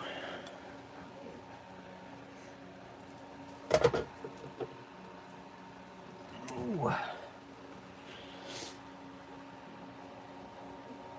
Need a new spoon. Since that's a Tim Tam cup, let's use the Aussie spoon.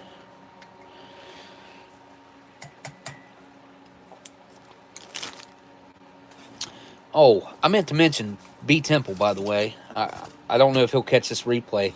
I seen where he sent me a message. I've been meaning to get back to you. Got to make that happen. I'm going to get on there and just give you my number so you can text me. All right. It is time to cleanse the palate before I try the nut cake. Ooh, that's hot. But that's perfect. That is a fantastic cup of coffee. Ooh, it's hot though. Real hot.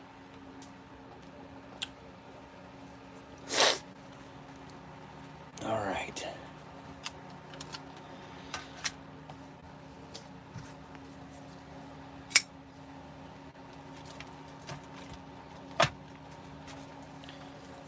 Huh.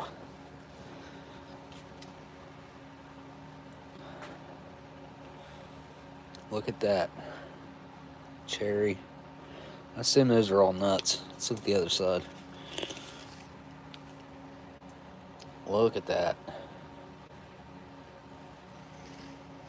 Oh, wow. That really smells like cherry. It's really intense. Huh. That is the best smelling cherry nut cake I've ever smelled. All right, here we go. Big old bite. I'm just gonna do it because I got confidence in this. Here we go.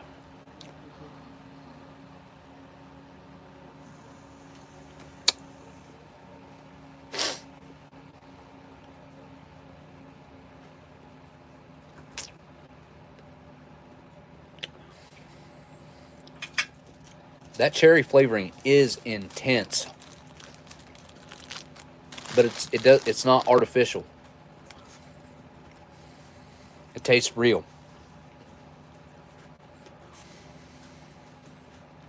The nuts have a little bit of a weird chew to them, where they've been soaked in that batter and moist for so many years. But they're perfectly good. Texture-wise, they taste like walnuts. Is that what there is? Is there an ingredients list on this? There is. So ingredients. Number one ingredient's cherries. Then sugar, flour, nuts, shortening, whole eggs, water, salt, baking powder, oil of bitter almonds. Huh. Interesting. Cherries is the number one ingredient. Made by Sterling Baking. I mean, this nut cake is by far the best one I've ever had.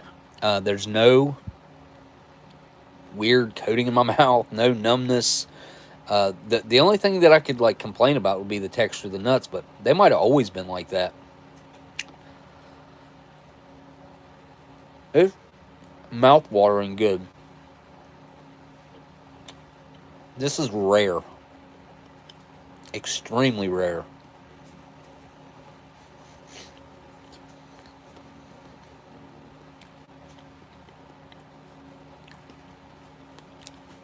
The cherries still have that really intense bite to them when chewing through them, just like a raisin kind of, except a little more intense.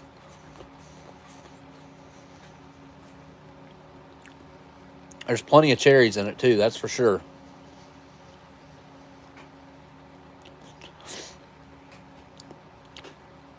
It's a little bit firm, which is normal.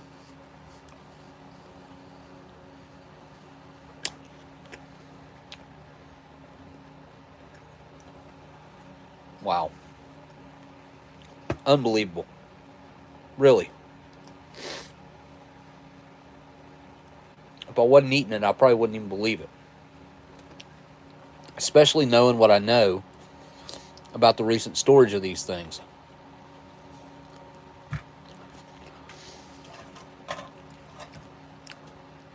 I got to get some peanut butter to finish those off, because I'm not wasting those at all. Let's see what that freeze-dried fruit's like. I think I've only ever gotten mixed fruit once. Maybe twice. And I got strawberries a couple times, but they were bad both times. They were compromised or not packaged properly. All right. Amazing nut cake. Ooh, did y'all hear that? A freeze-dried seal let go.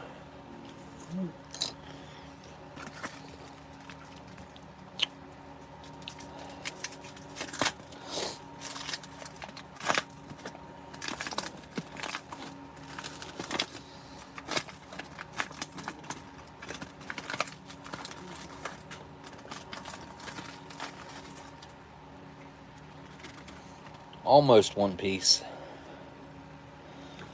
It's falling apart on that corner. Oh, there we go. Cherries in it and all.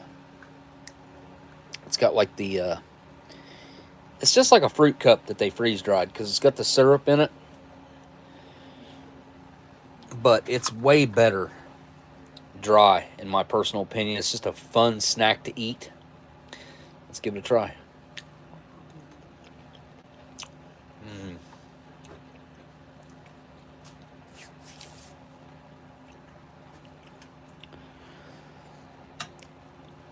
Super sweet. The fruit itself is really flavorful.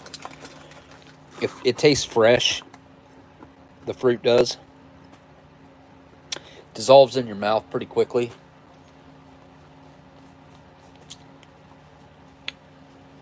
The like syrup does.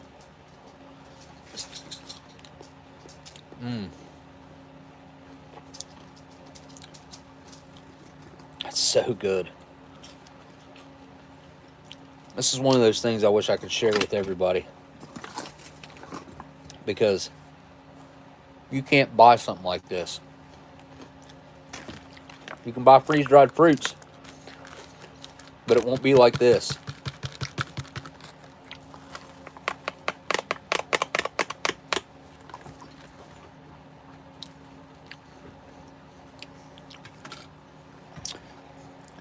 I wonder what that is. It's a peach, or what that is. Break a piece of that off the top. Might be a pineapple.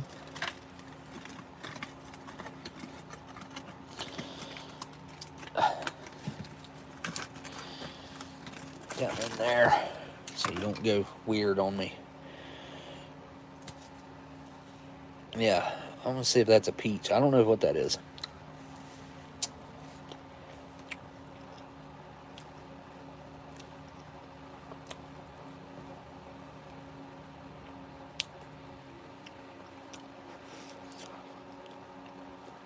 That's exactly what that was. And didn't want to be gross and show you guys, but I took it out of my mouth after it rehydrated, and it looked like a fresh peeled peach. Huh. Cool.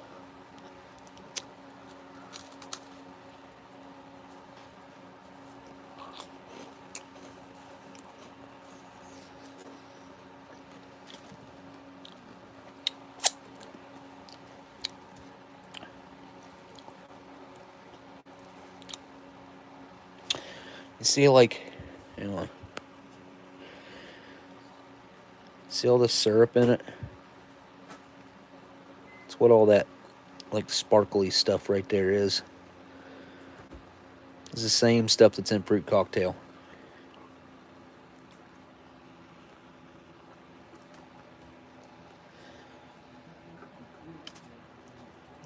Finish this off. Unbelievably good.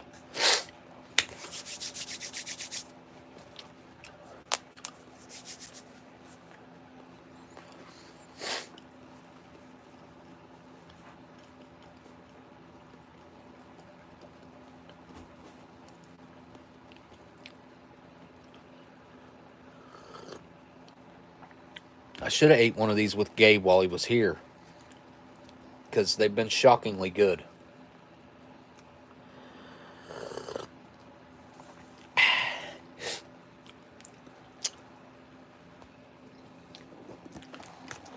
What an impressive meal.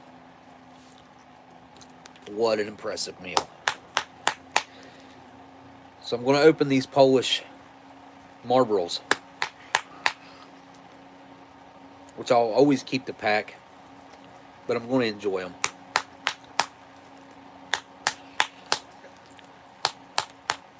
See how much different they are than American ones. I have a feeling they might be kind of different.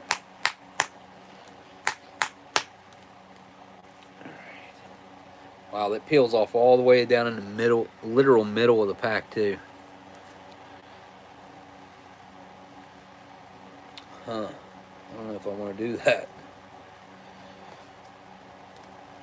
I don't have to.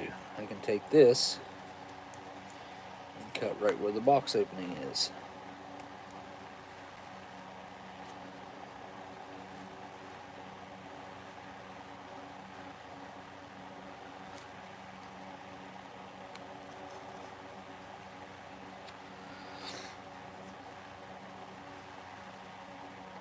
Maybe.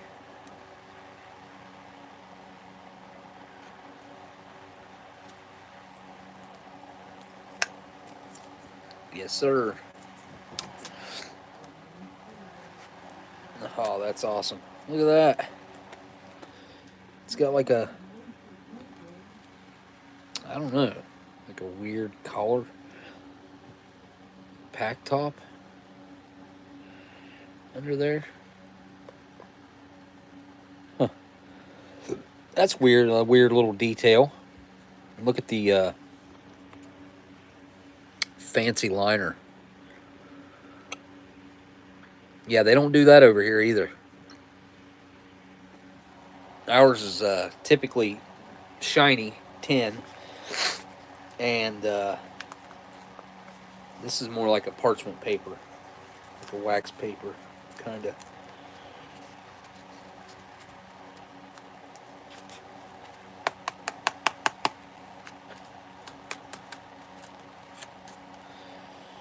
Okay, we got a flip one. Oh, no way.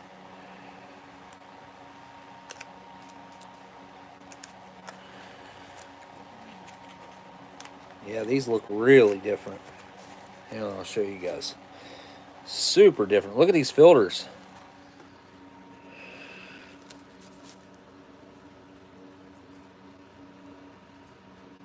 It says Marlboro on it. What's that say? Firm filter. And it says gold on it. Huh. Cool. Smells like better quality. Doesn't have that harshness to it.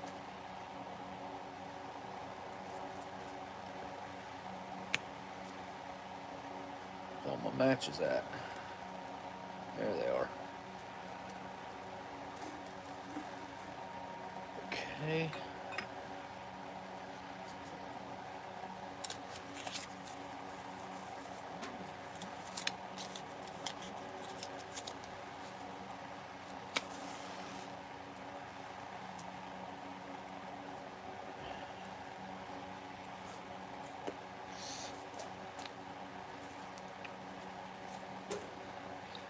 Pretty smooth right off the bat.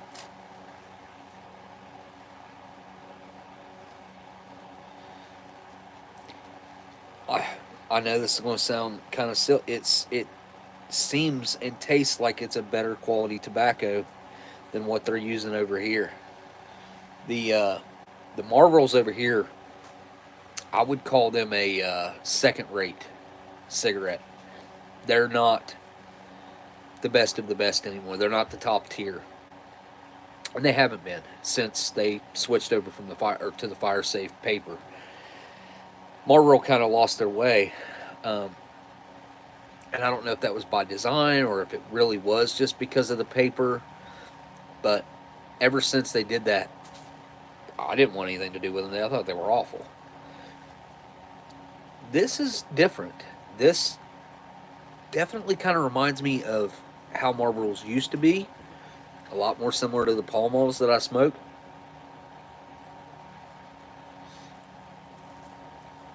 It doesn't have that like cheap taste to it that Marlboros have now.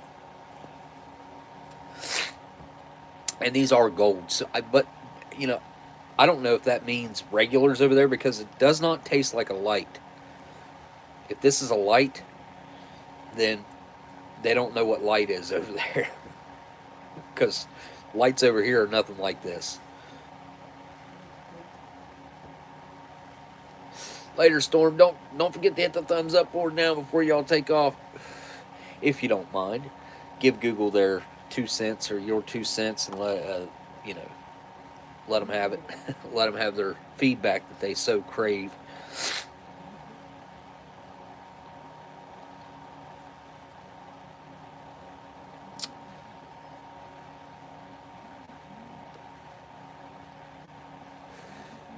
Yeah, that's definitely not a light. I don't know that it's exactly a full flavor either. It's kind of like a medium-ish. Like a little stronger than a medium, a little lighter than a full. If that makes any sense whatsoever. But a light here, like I've got to hit that thing like 3 times and it's still like smoking air. It's just pointless. You're still getting all the bad, none of the payoff.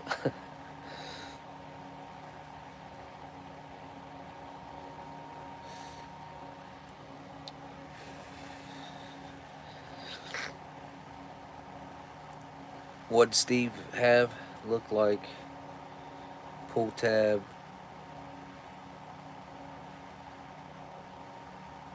Oh yeah, I got some YouTube pilot food in there that came straight from Natick. I should have done it a while back. I feel bad for not doing it already. Matt and Adam Richmond were filming. Well, you guys can look that episode of, I don't know what that was. It's maybe it's How It's Made. I don't know. I know he only got to film like 3 episodes because of COVID. Kind of the same deal with our show. Kind of screwed us. But he went to Natick and did some stuff, and Matt sent me a Natick camouflage mask that had like pull tabs on the sides and stuff, like just tighten it up, and sent me 2 tubes of the YouTube pilot food, and he sent me something else. I can't remember. I'm sure I unboxed it on a live stream. Can't remember what else was in there. I think maybe that was it. 2 tubes. I didn't have the tips though. I really kind of need the tips. I mean, you can do it without the tips, but it ain't the full effect. I don't know where I'd ever find one of those tips. Well, I guess Steve's got some extras now. I don't know. I seen the thumbnail pop up.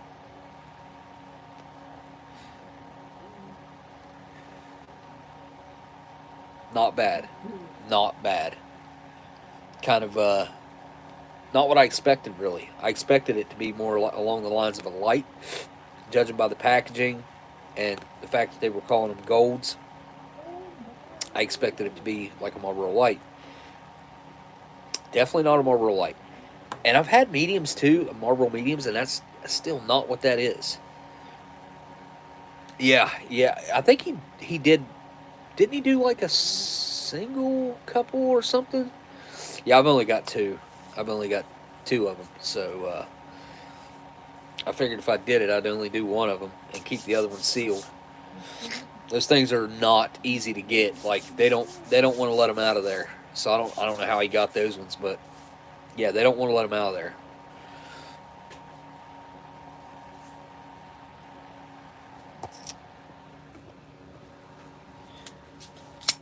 I gotta cut another piece of this nut cake.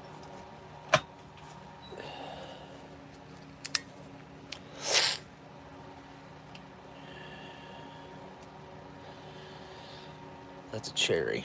Look at that cherry. I mean, it looks kind of like a raisin, but it's a cherry. Cool. Wonder if that's a cherry too. Nope, that's a walnut. No? Yeah, that's a nut. I think. Yeah. Walnut of some kind. I didn't see nuts listed on here. Cherry sugar. Oh, it just says nuts. Doesn't say what kind.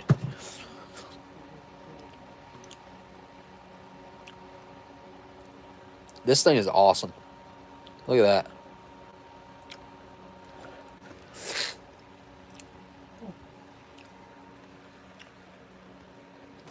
Definitely a rare treat here.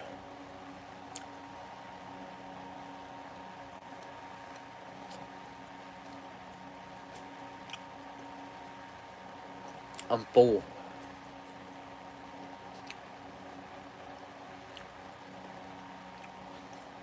Ate most of it. All but one cracker.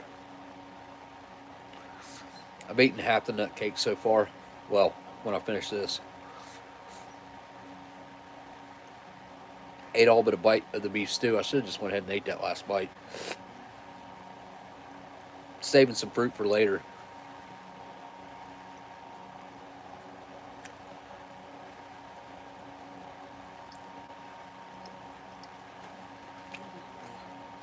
Yeah, this is awesome.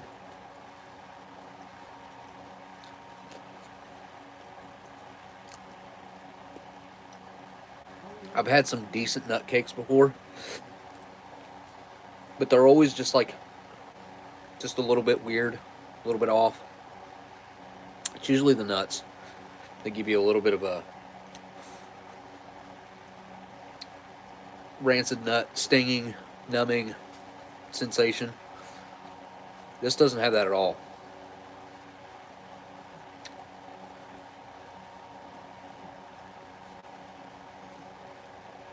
Kind of fun to eat too.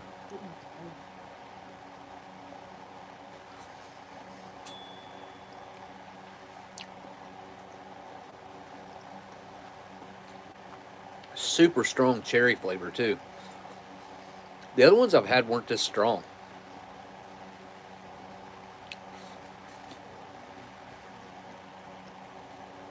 Would this be a first year for the nut cakes? Or did they have it in a couple menus earlier on? Can't remember.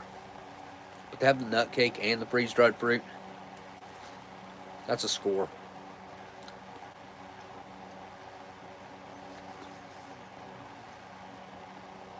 I hope the other ones are this good. Because if they are, that's going to be awesome. I don't know how many of them have nut cakes, though. Not every menu has nut cakes, and we have kind of a weird mix of menus. I'm pretty sure the ham slice does not. I'd have to look it up. And I don't even know if those other Sopaco ones are 86s or not. I know that one, the beef patty, is definitely not going to be an 80, 86. That'd have to be an 85 or down.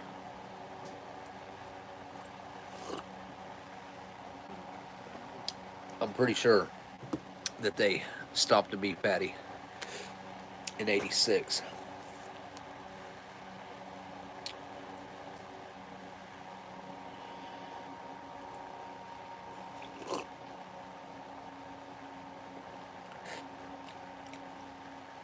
Man, that coffee.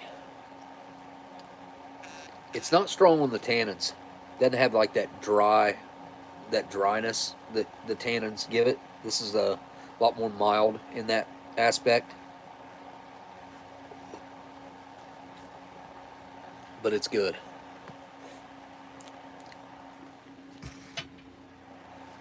Let me see.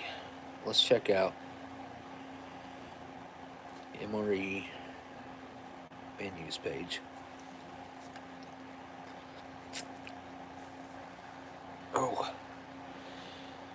Alright. Let's go to 86.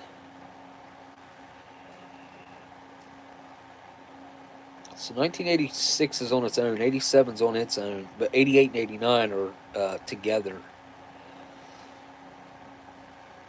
Let's see. Nope, 86 had the pork patty and the beef patty, so maybe that is an 86. So it went menu number 1, pork patty. Menu number 2, ham and chicken loaf. 3, beef patty, freeze-dried. It came with beans, a brownie, chocolate covered, cheese spread. That's a horrible menu.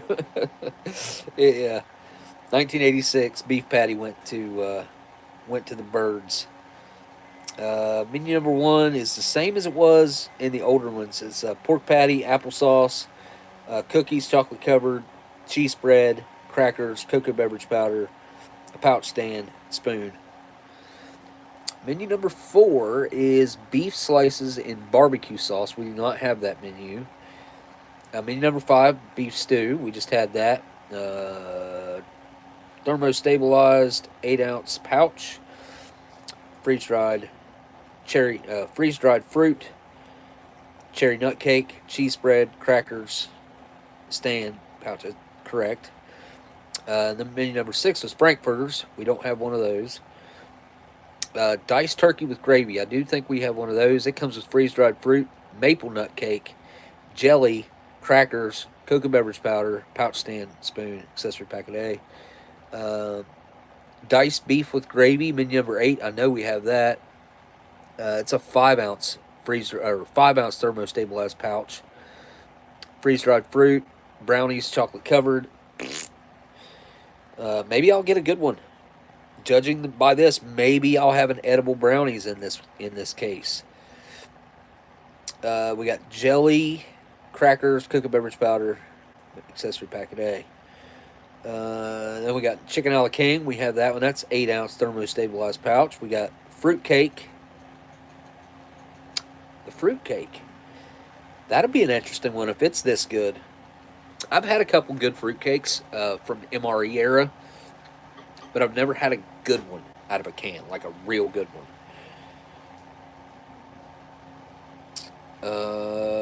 Menu number 10 is meatballs and barbecue sauce. Don't have that. Menu number 11, ham slice, we do have. It comes with freeze-dried fruit. And an orange nut cake. Cool.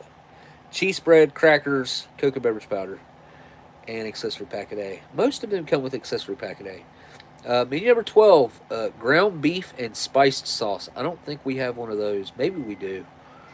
It's 8-ounce thermostabilized. Comes with freeze-dried fruit, cookie chocolate covered, peanut butter, crackers, and a pouch stand. So, cool. Cool. All right. Well,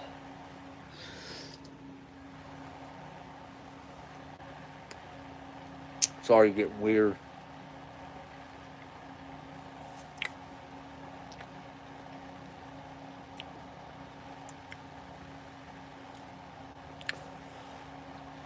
Pick up on a lot of peach, pineapple,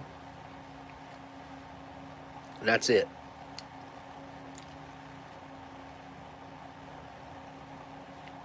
Maybe some pear.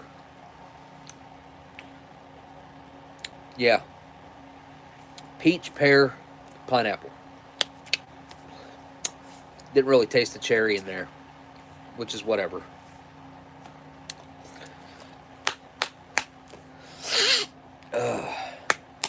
All right.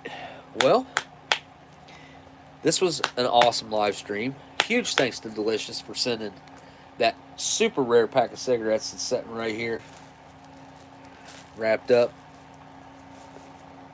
and this pack of Marlboro Golds that I will slowly enjoy over the next probably year on live streams. I'll probably put them with my other open packs. See, I like to smoke a couple of these packs. I got these Canadian packs. I've got this vintage pack that Delicious sent that I opened of the Alphas, which are, these are amazing non-filter Kings. Really good.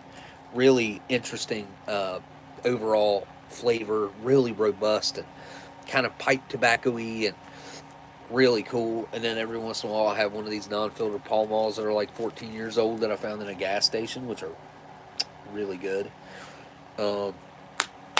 Just got random packs of smokes. I got old Camels that Saltycroccollectibles sent in. Got this Export A Smooths right here. I ain't had one of these. You know what? I'm going to have one of these. That Trucker sent these. I'm pretty sure that these ones came from Trucker. It's hard to keep it all together, man. Like, you guys are so generous and have hooked me up with so much cool stuff over the years that it is hard to keep track of everything unless I keep a label on it or keep it in its original box of who it came from. I just have to go on vague memory. I love the tax stamp on these too. Got that hologram on it. You can't really see it, but it's there. It's pretty cool.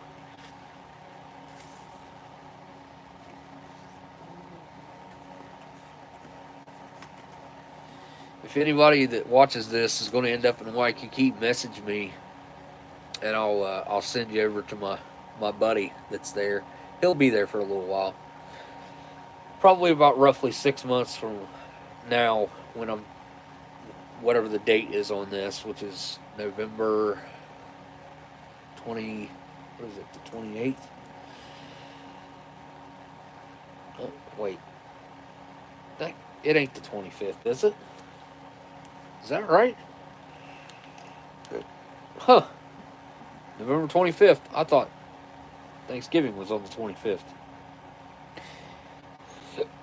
What the heck? I was thinking today was like the 27th. My bad.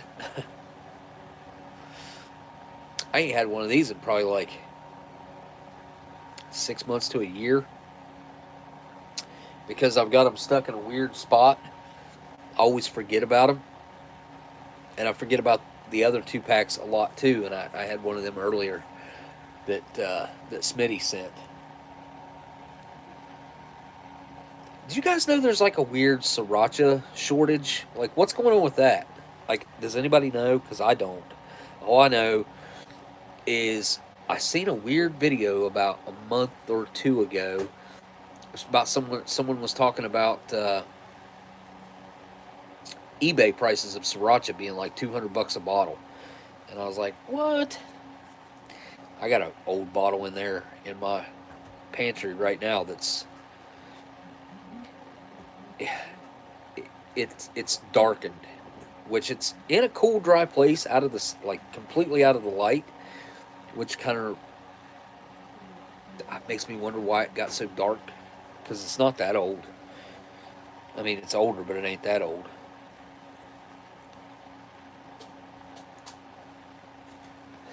So Jason, like you, I looked after I heard about that and noticed that brand name sriracha was not on the shelf. But there was all kinds of other sriracha, which is made with sriracha, the sriracha pepper. And I thought, well, that's weird. Why can't the sriracha brand get sriracha peppers, or I know they grow their own peppers. I know that's a big thing for them, and like that where that factory's at, they kind of ran people out of town because they're cooking the sriracha sauce and it making unbearable to live there, more or less. It's like being pepper sprayed or pepper gassed or something all the time. Oh, and Tabasco. It was completely unavailable in stores for maybe 6 months or so. You see, that's what I was hearing. Sriracha comes from Thailand. Many think China, but it was Thailand. I seen a special about that guy. Well, about Sriracha and about the guy behind Sriracha. It's been a few years ago. Probably maybe like 7 years ago. I seen that. But they did a documentary about it, and that's where I saw that part about the town where they make it, and like they were kind of having issues. But yeah, Thailand, that is correct. And it seems like they had some sort of like weird, like bog or something where they had like floating peppers. It was something weird.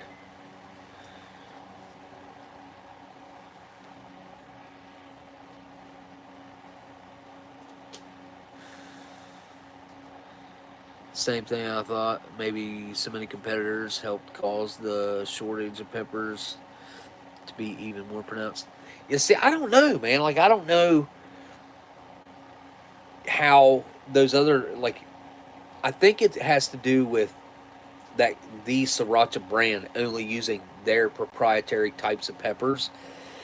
And it sounds like they might have had something happen with their growing process or their growing ability, and that's why that particular brand had a shortage, because they're not willing to venture out and use other people's sriracha peppers. I think they'll only use their own grown srirachas, because if not, then why didn't they get peppers that the other companies were obviously making sriracha pepper sauce?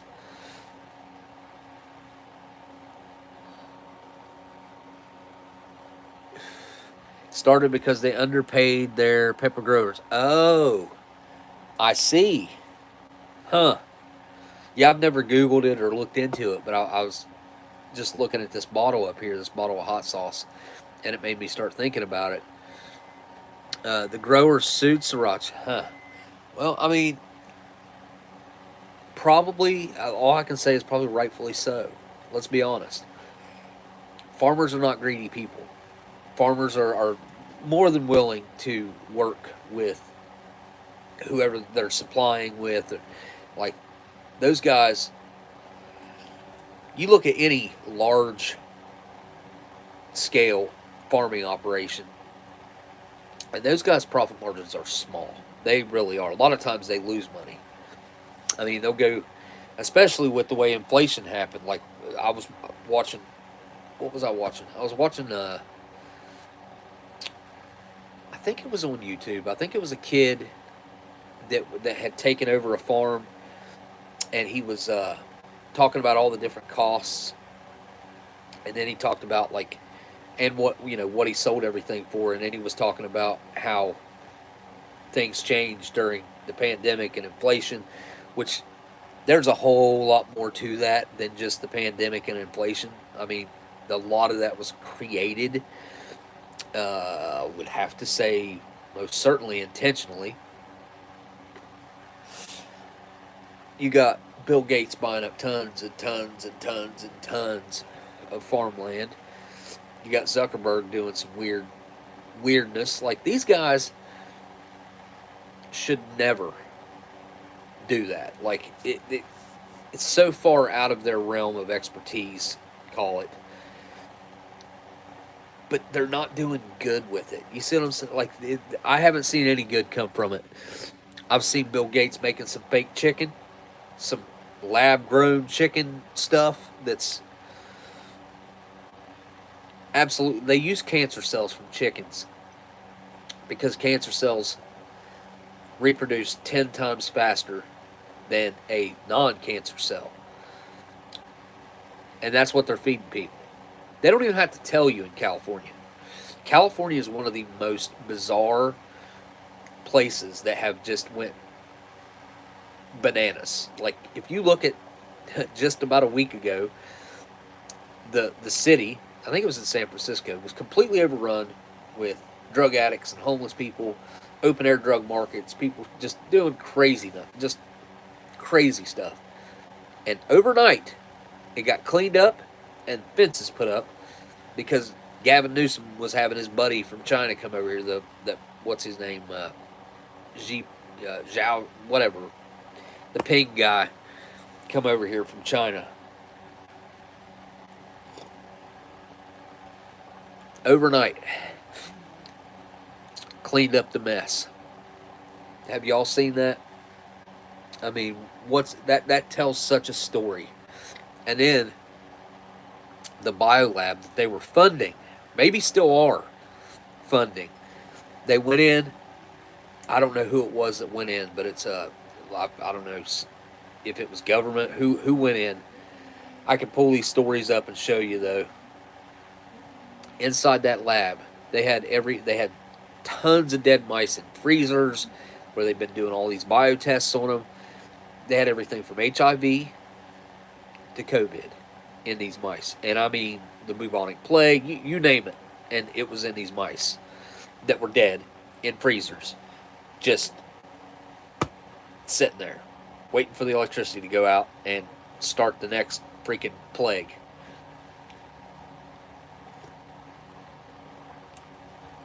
And the state government of California gave them $300,000 worth of funding.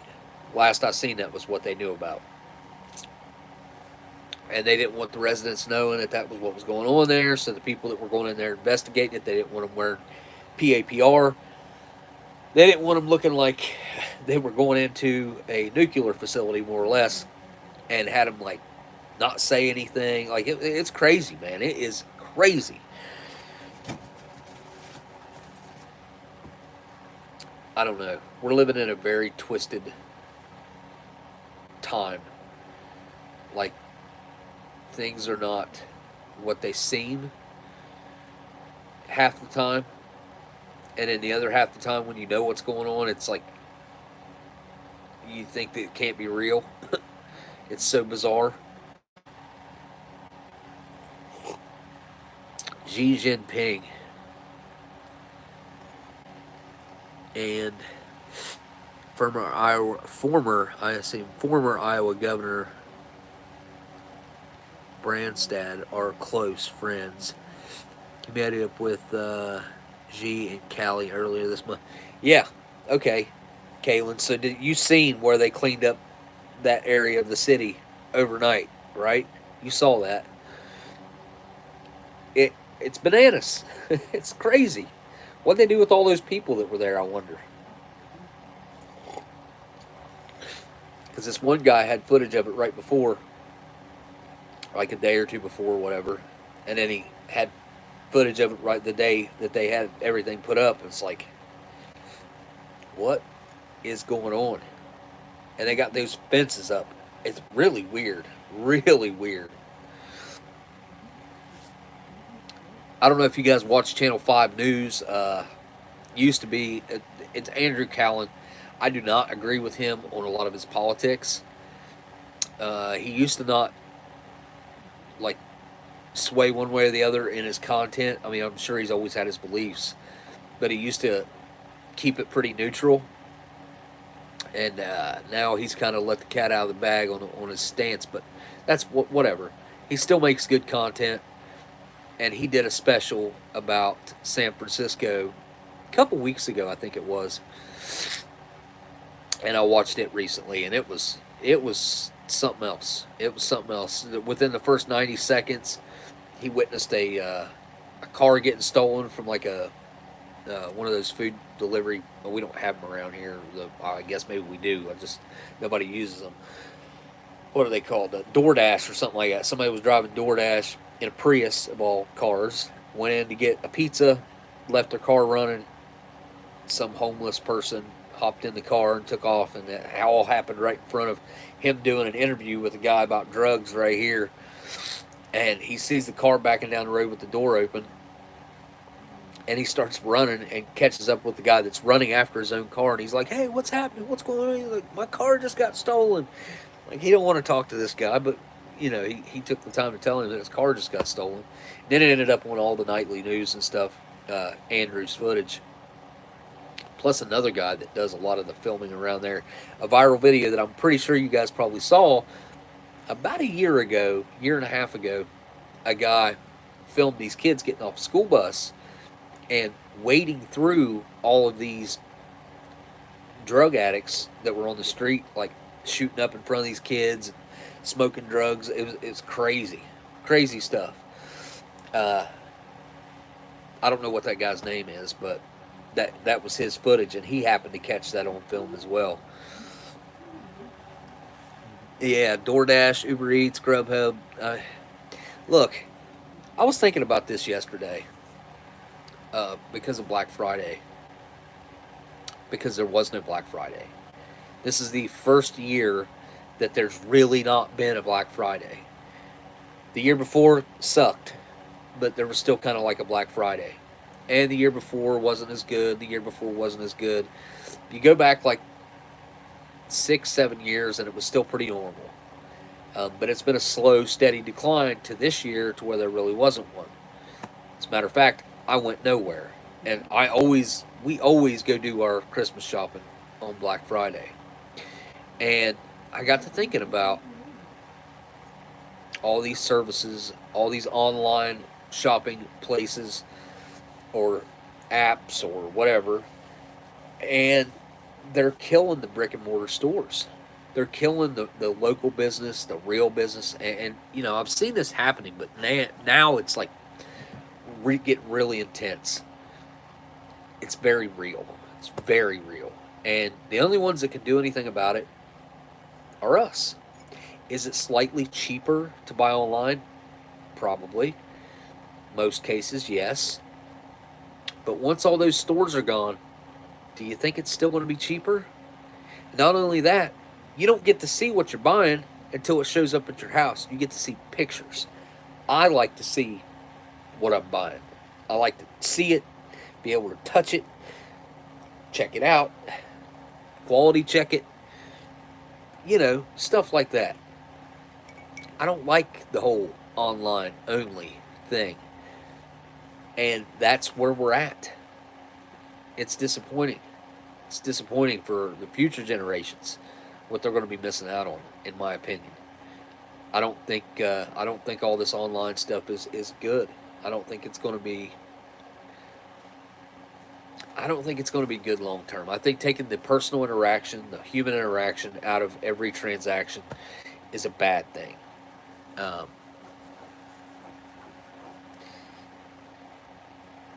And the only ones that can do anything about it's us. I mean, really, we're the only ones.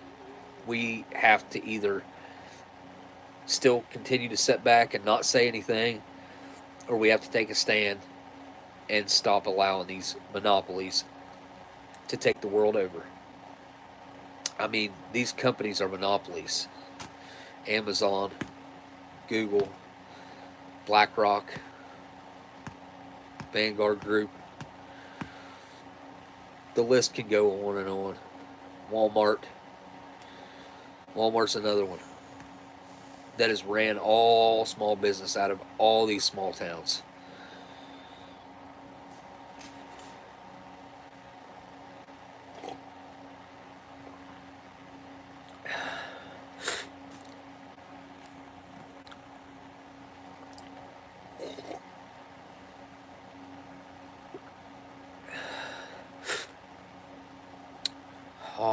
Dupe, I don't know how to pronounce that.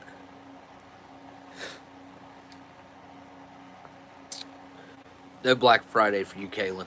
I don't know how I got the connotation Black Friday either. Like, I don't know how I got that name. Never looked into it. Day after Thanksgiving. That's all I know. And that's always a Friday, because Thanksgiving's always on a Thursday.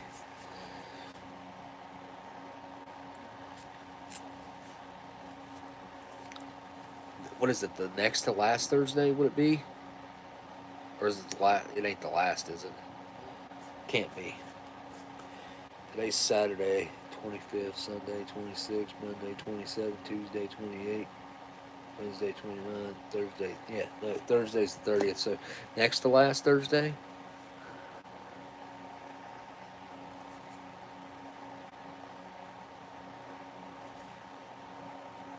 What is it, Sparrow? The stock market crash, I think, from the 30s. Or was it Black Thursday? Oh, I want to say that was on a Tuesday for some reason. Let's look it up, because now you got me curious. What did they call the day that the stock market crashed in the 30s? Black Thursday, you are correct. 1929. This answer is from Wikipedia. The Wall Street crash of 1929 began on the day remembered later in history as Black Thursday. There you go. I don't know. What am I thinking of that was a weird Tuesday? Right on the tip of my tongue.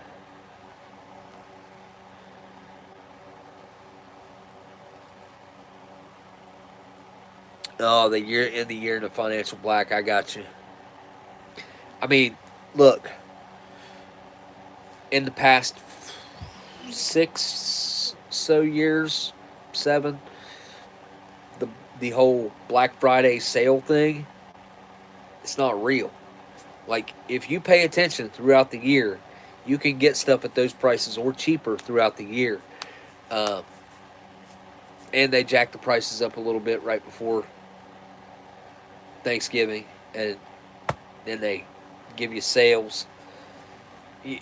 You're not saving that much. And the difference between the sales from last year to this year is about 10% less across the board. So say last year you would save 28% on appliances, right? Refrigerators, washer, dryer, dishwasher, stuff like that, stove. This year, it's like 18%. Like, ever since COVID, they've been jacking their prices up, making a much larger profit margin, laying employees off, doing it with the minimal amount of employees, paying them the least amount they possibly can, and making the absolute most money that they can. I mean, you look at what the car dealers have done. It's crazy that the business strategy, they took advantage of the pandemic and upped everything, all their profit margins, and then they got so greedy that they didn't bring anything back down. Nope, they kept going up and increasing those profit margin numbers. It's crazy what they've done, shrinking the size of their products and making them even cost more and shrinking the products. Like, that stuff's been going on across the board at all manufacturers. When you go back and look at what happened in the 80s, was it 82, 83? It was the year I was born, I think. I want to say it was 82, when they had the last, like, real recession type situation. Gold spiked up really high. Silver spiked up really high. The highest it was ever, I think, was $50 an ounce. And gold back then, I think, got up to $2,000 an ounce. And then it dropped way back out. But if you go back and look at that, the big difference between what happened then and what's happening now is back then, all the manufacturers understood that if they didn't try to help out and bring the cost down for everybody, that there wasn't going to be anybody to sell it to, because nobody was going to have any money. Now, they've jacked the prices up and still been able to continue selling, just maybe not as much, but their profit margins are still way larger, so they're still making more money by at least 2 times. Back then, I mean, I know the government mandated some stuff back then, which I don't agree with, the government mandating stuff like that, but the manufacturers were doing it on their own. Like, they had all come to an understanding, or most of them, if not all of them, had come to an understanding that we all needed to pitch in to make things better. And now it's like everybody's greed is taken over, and everybody's just, well, all the companies are just essentially making things worse, especially the big companies, especially the really big companies, the ones I call monopolies. All right, I've babbled on and complained enough. Yeah, if anybody ends up in Hawaii, let me know. I'll hook you up with Hunter, my quick friend that I made out there. Amazing meal, just absolutely amazing. Really, really outstanding. The beef stew is amazing. The whole thing. The cherry nut cake, which I am certainly going to finish that bad boy, and I'm going to get some peanut butter for my crackers, and finish my freeze-dried fruit probably later tonight as a little snack. But thank you guys for hanging out. Thank you guys for checking this out. Thanks, huge thanks to Delicious. Go subscribe to his channel, by the way. It's like his channel link is very high up in my description. So just click in the description and you'll find him fairly easily. So go subscribe to his channel if you would, kindly, if you're watching this back. Because he hooked it up with some really cool stuff. That check, there can't be too many of them over here, so. I did not get the chance to go on a Vespa. No, had bicycles. Had a convertible. I think that's it. Yeah, I didn't see the scooter rental place until like the day before we were leaving. And that not only did they rent scooters, but they rented Harleys. So if we ever go back, I might rent a motorcycle. I don't know. I think it'd be fun.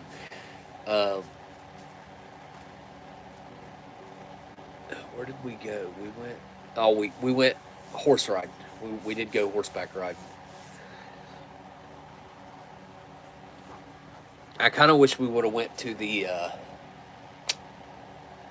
where they shot Jurassic Park, because we passed it on the way to the place that we went, and wow, that place was amazing looking.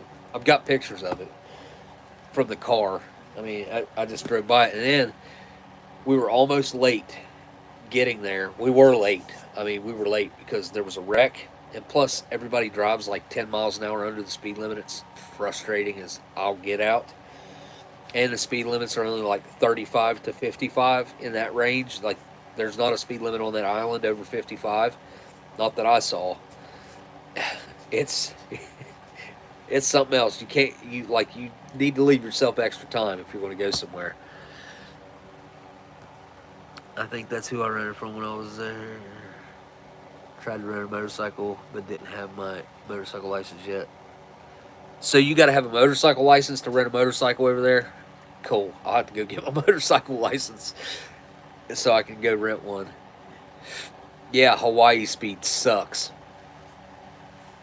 I'm not a fan of it. Like, I don't know. It's like, I get that it's real pretty and all, and you're gawking, but go. just go. It was frustrating, especially when we had somewhere we had to be. There was a wreck up ahead. We sat still for probably about 20-25 minutes, and I was just like, God, we're never going to make it. We'd made the reservations, you couldn't cancel them, and I was like, man, I just want to get there. And I called them twice. I was like, we're in a wreck.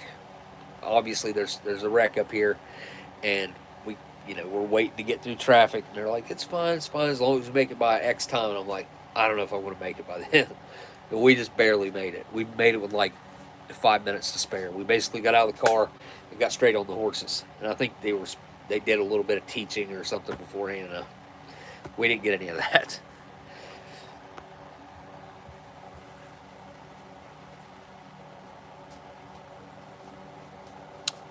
Oh yeah, stuck in Hawaii traffic 2 hours, no doubt.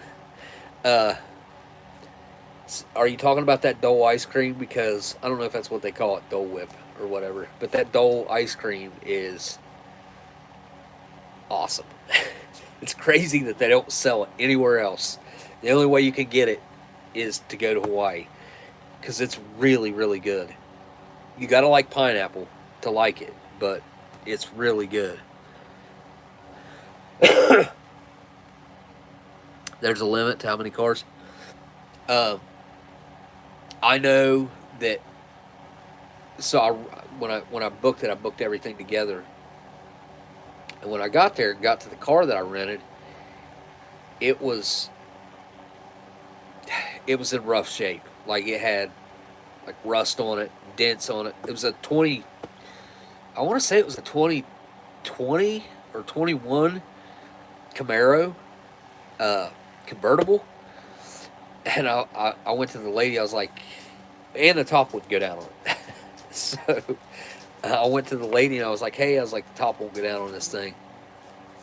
She came over there and looked it over and stuff, and she's like, do you want a different one? I was like, yeah. So I walked over to the office, and she told me I could have, they had a Mustang, a 2023 or 24 Mustang that had less than 5,000 miles on it, and I was like, all right, that's fine, I'll take that, because it was still, like, new. And there was 2 Corvettes sitting there. There was a white one and a red one. And the red one, I was getting my car from budget. And the red one had budget above it. I was like, what's the deal with that car right there? She's like, oh, you can have that if you want it. I'm like, really? She was going to give it to me for the same price as what I was paying for that Camaro. And I was like, let me go look at it. And I went over there and looked at the room in the back seat, and I was like, there's no way our luggage will fit in there. Like, I'll have to make 2 trips back and forth. I was like, oh, man, I wouldn't say it's a regret, because I don't regret it, but I do wish I would have taken the time to make the 2 trips. I do wish I would have gotten that car. And she let me not fill the car up because of the car that I was supposed to get being in such bad shape. So I got to take the car back without filling it up.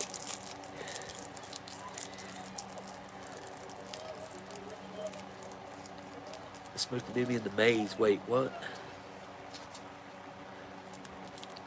And orchid and pineapple trees. Learned that day that they grew in little bushes, not trees. I didn't go to